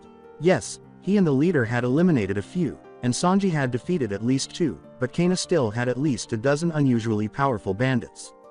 Before tossing the leader onto the pile, he gave the leader a compliment, saying, nice job. Not bad yourself. Kana nodded at the leader's body in return. They were pretty easy to beat after I started using lightning and there were only like 3 mages here. How'd you get your guy? Naruto rolled his shoulder and uttered, he was a real pain in the ass. Hid my breath in his dust clouds. He would simply walk it off, even though he was still a little sore. Grinning, Kana put her arm around Naruto's shoulder. Then let's drop these guys off at Mayor Asshole's place and celebrate by drinking. Since you beat the leader first round is on you, she said. Naruto deadpanned at her, saying, there's something wrong with your logic. Kana walked over to the bandit pile and said, doubt it. Now help me throw them on the cart. I want to get back to the guild and be faced by sundown. Naruto walked over to assist her and drawled languidly, yeah. They had persuaded the actual shipment to postpone the delivery of their cargo for an additional day so they could deal with the bandits, and they had brought along an empty cart to defeat the bandits. Even though Naruto had to install an iron rod in the driver's seat and fasten himself to it in order to assume the role of the driver, it was a practical disguise and a simple transportation system. Since there wouldn't be much air and it would only exacerbate his motion sickness, he had declined to remain in the back of the cart. He would simply walk beside the horses on the way back to the town. The house of the mayor. The mages gazed in disbelief at the structure. The house and lawn, which had once been immaculate, had become disorganized. The front doors and gates had been knocked over, and several of the windows were broken. Riker, looking unkempt and with a sly twitch in one eye, was waiting for them at the gates. His hair was turning more gray than when they had left, and his suit was ripped in several places. He wrung his hands frantically and scurried around. The mayor almost jumped out of his skin when Sanji asked him, what the hell happened here? He lied, his eyes darting around as though he thought a bomb would detonate at any second. Nothing. He wiped his tongue across his parched lips and forcefully swallowed. But he stammered, did you beat the bandits? Kana looked at him worriedly and said, yeah. Even though the man was a jerk, he was really frightened by something. We dropped them off at the guard station. Do you need our help or? With more force than they had anticipated, he yelled, no. I mean that you've done enough.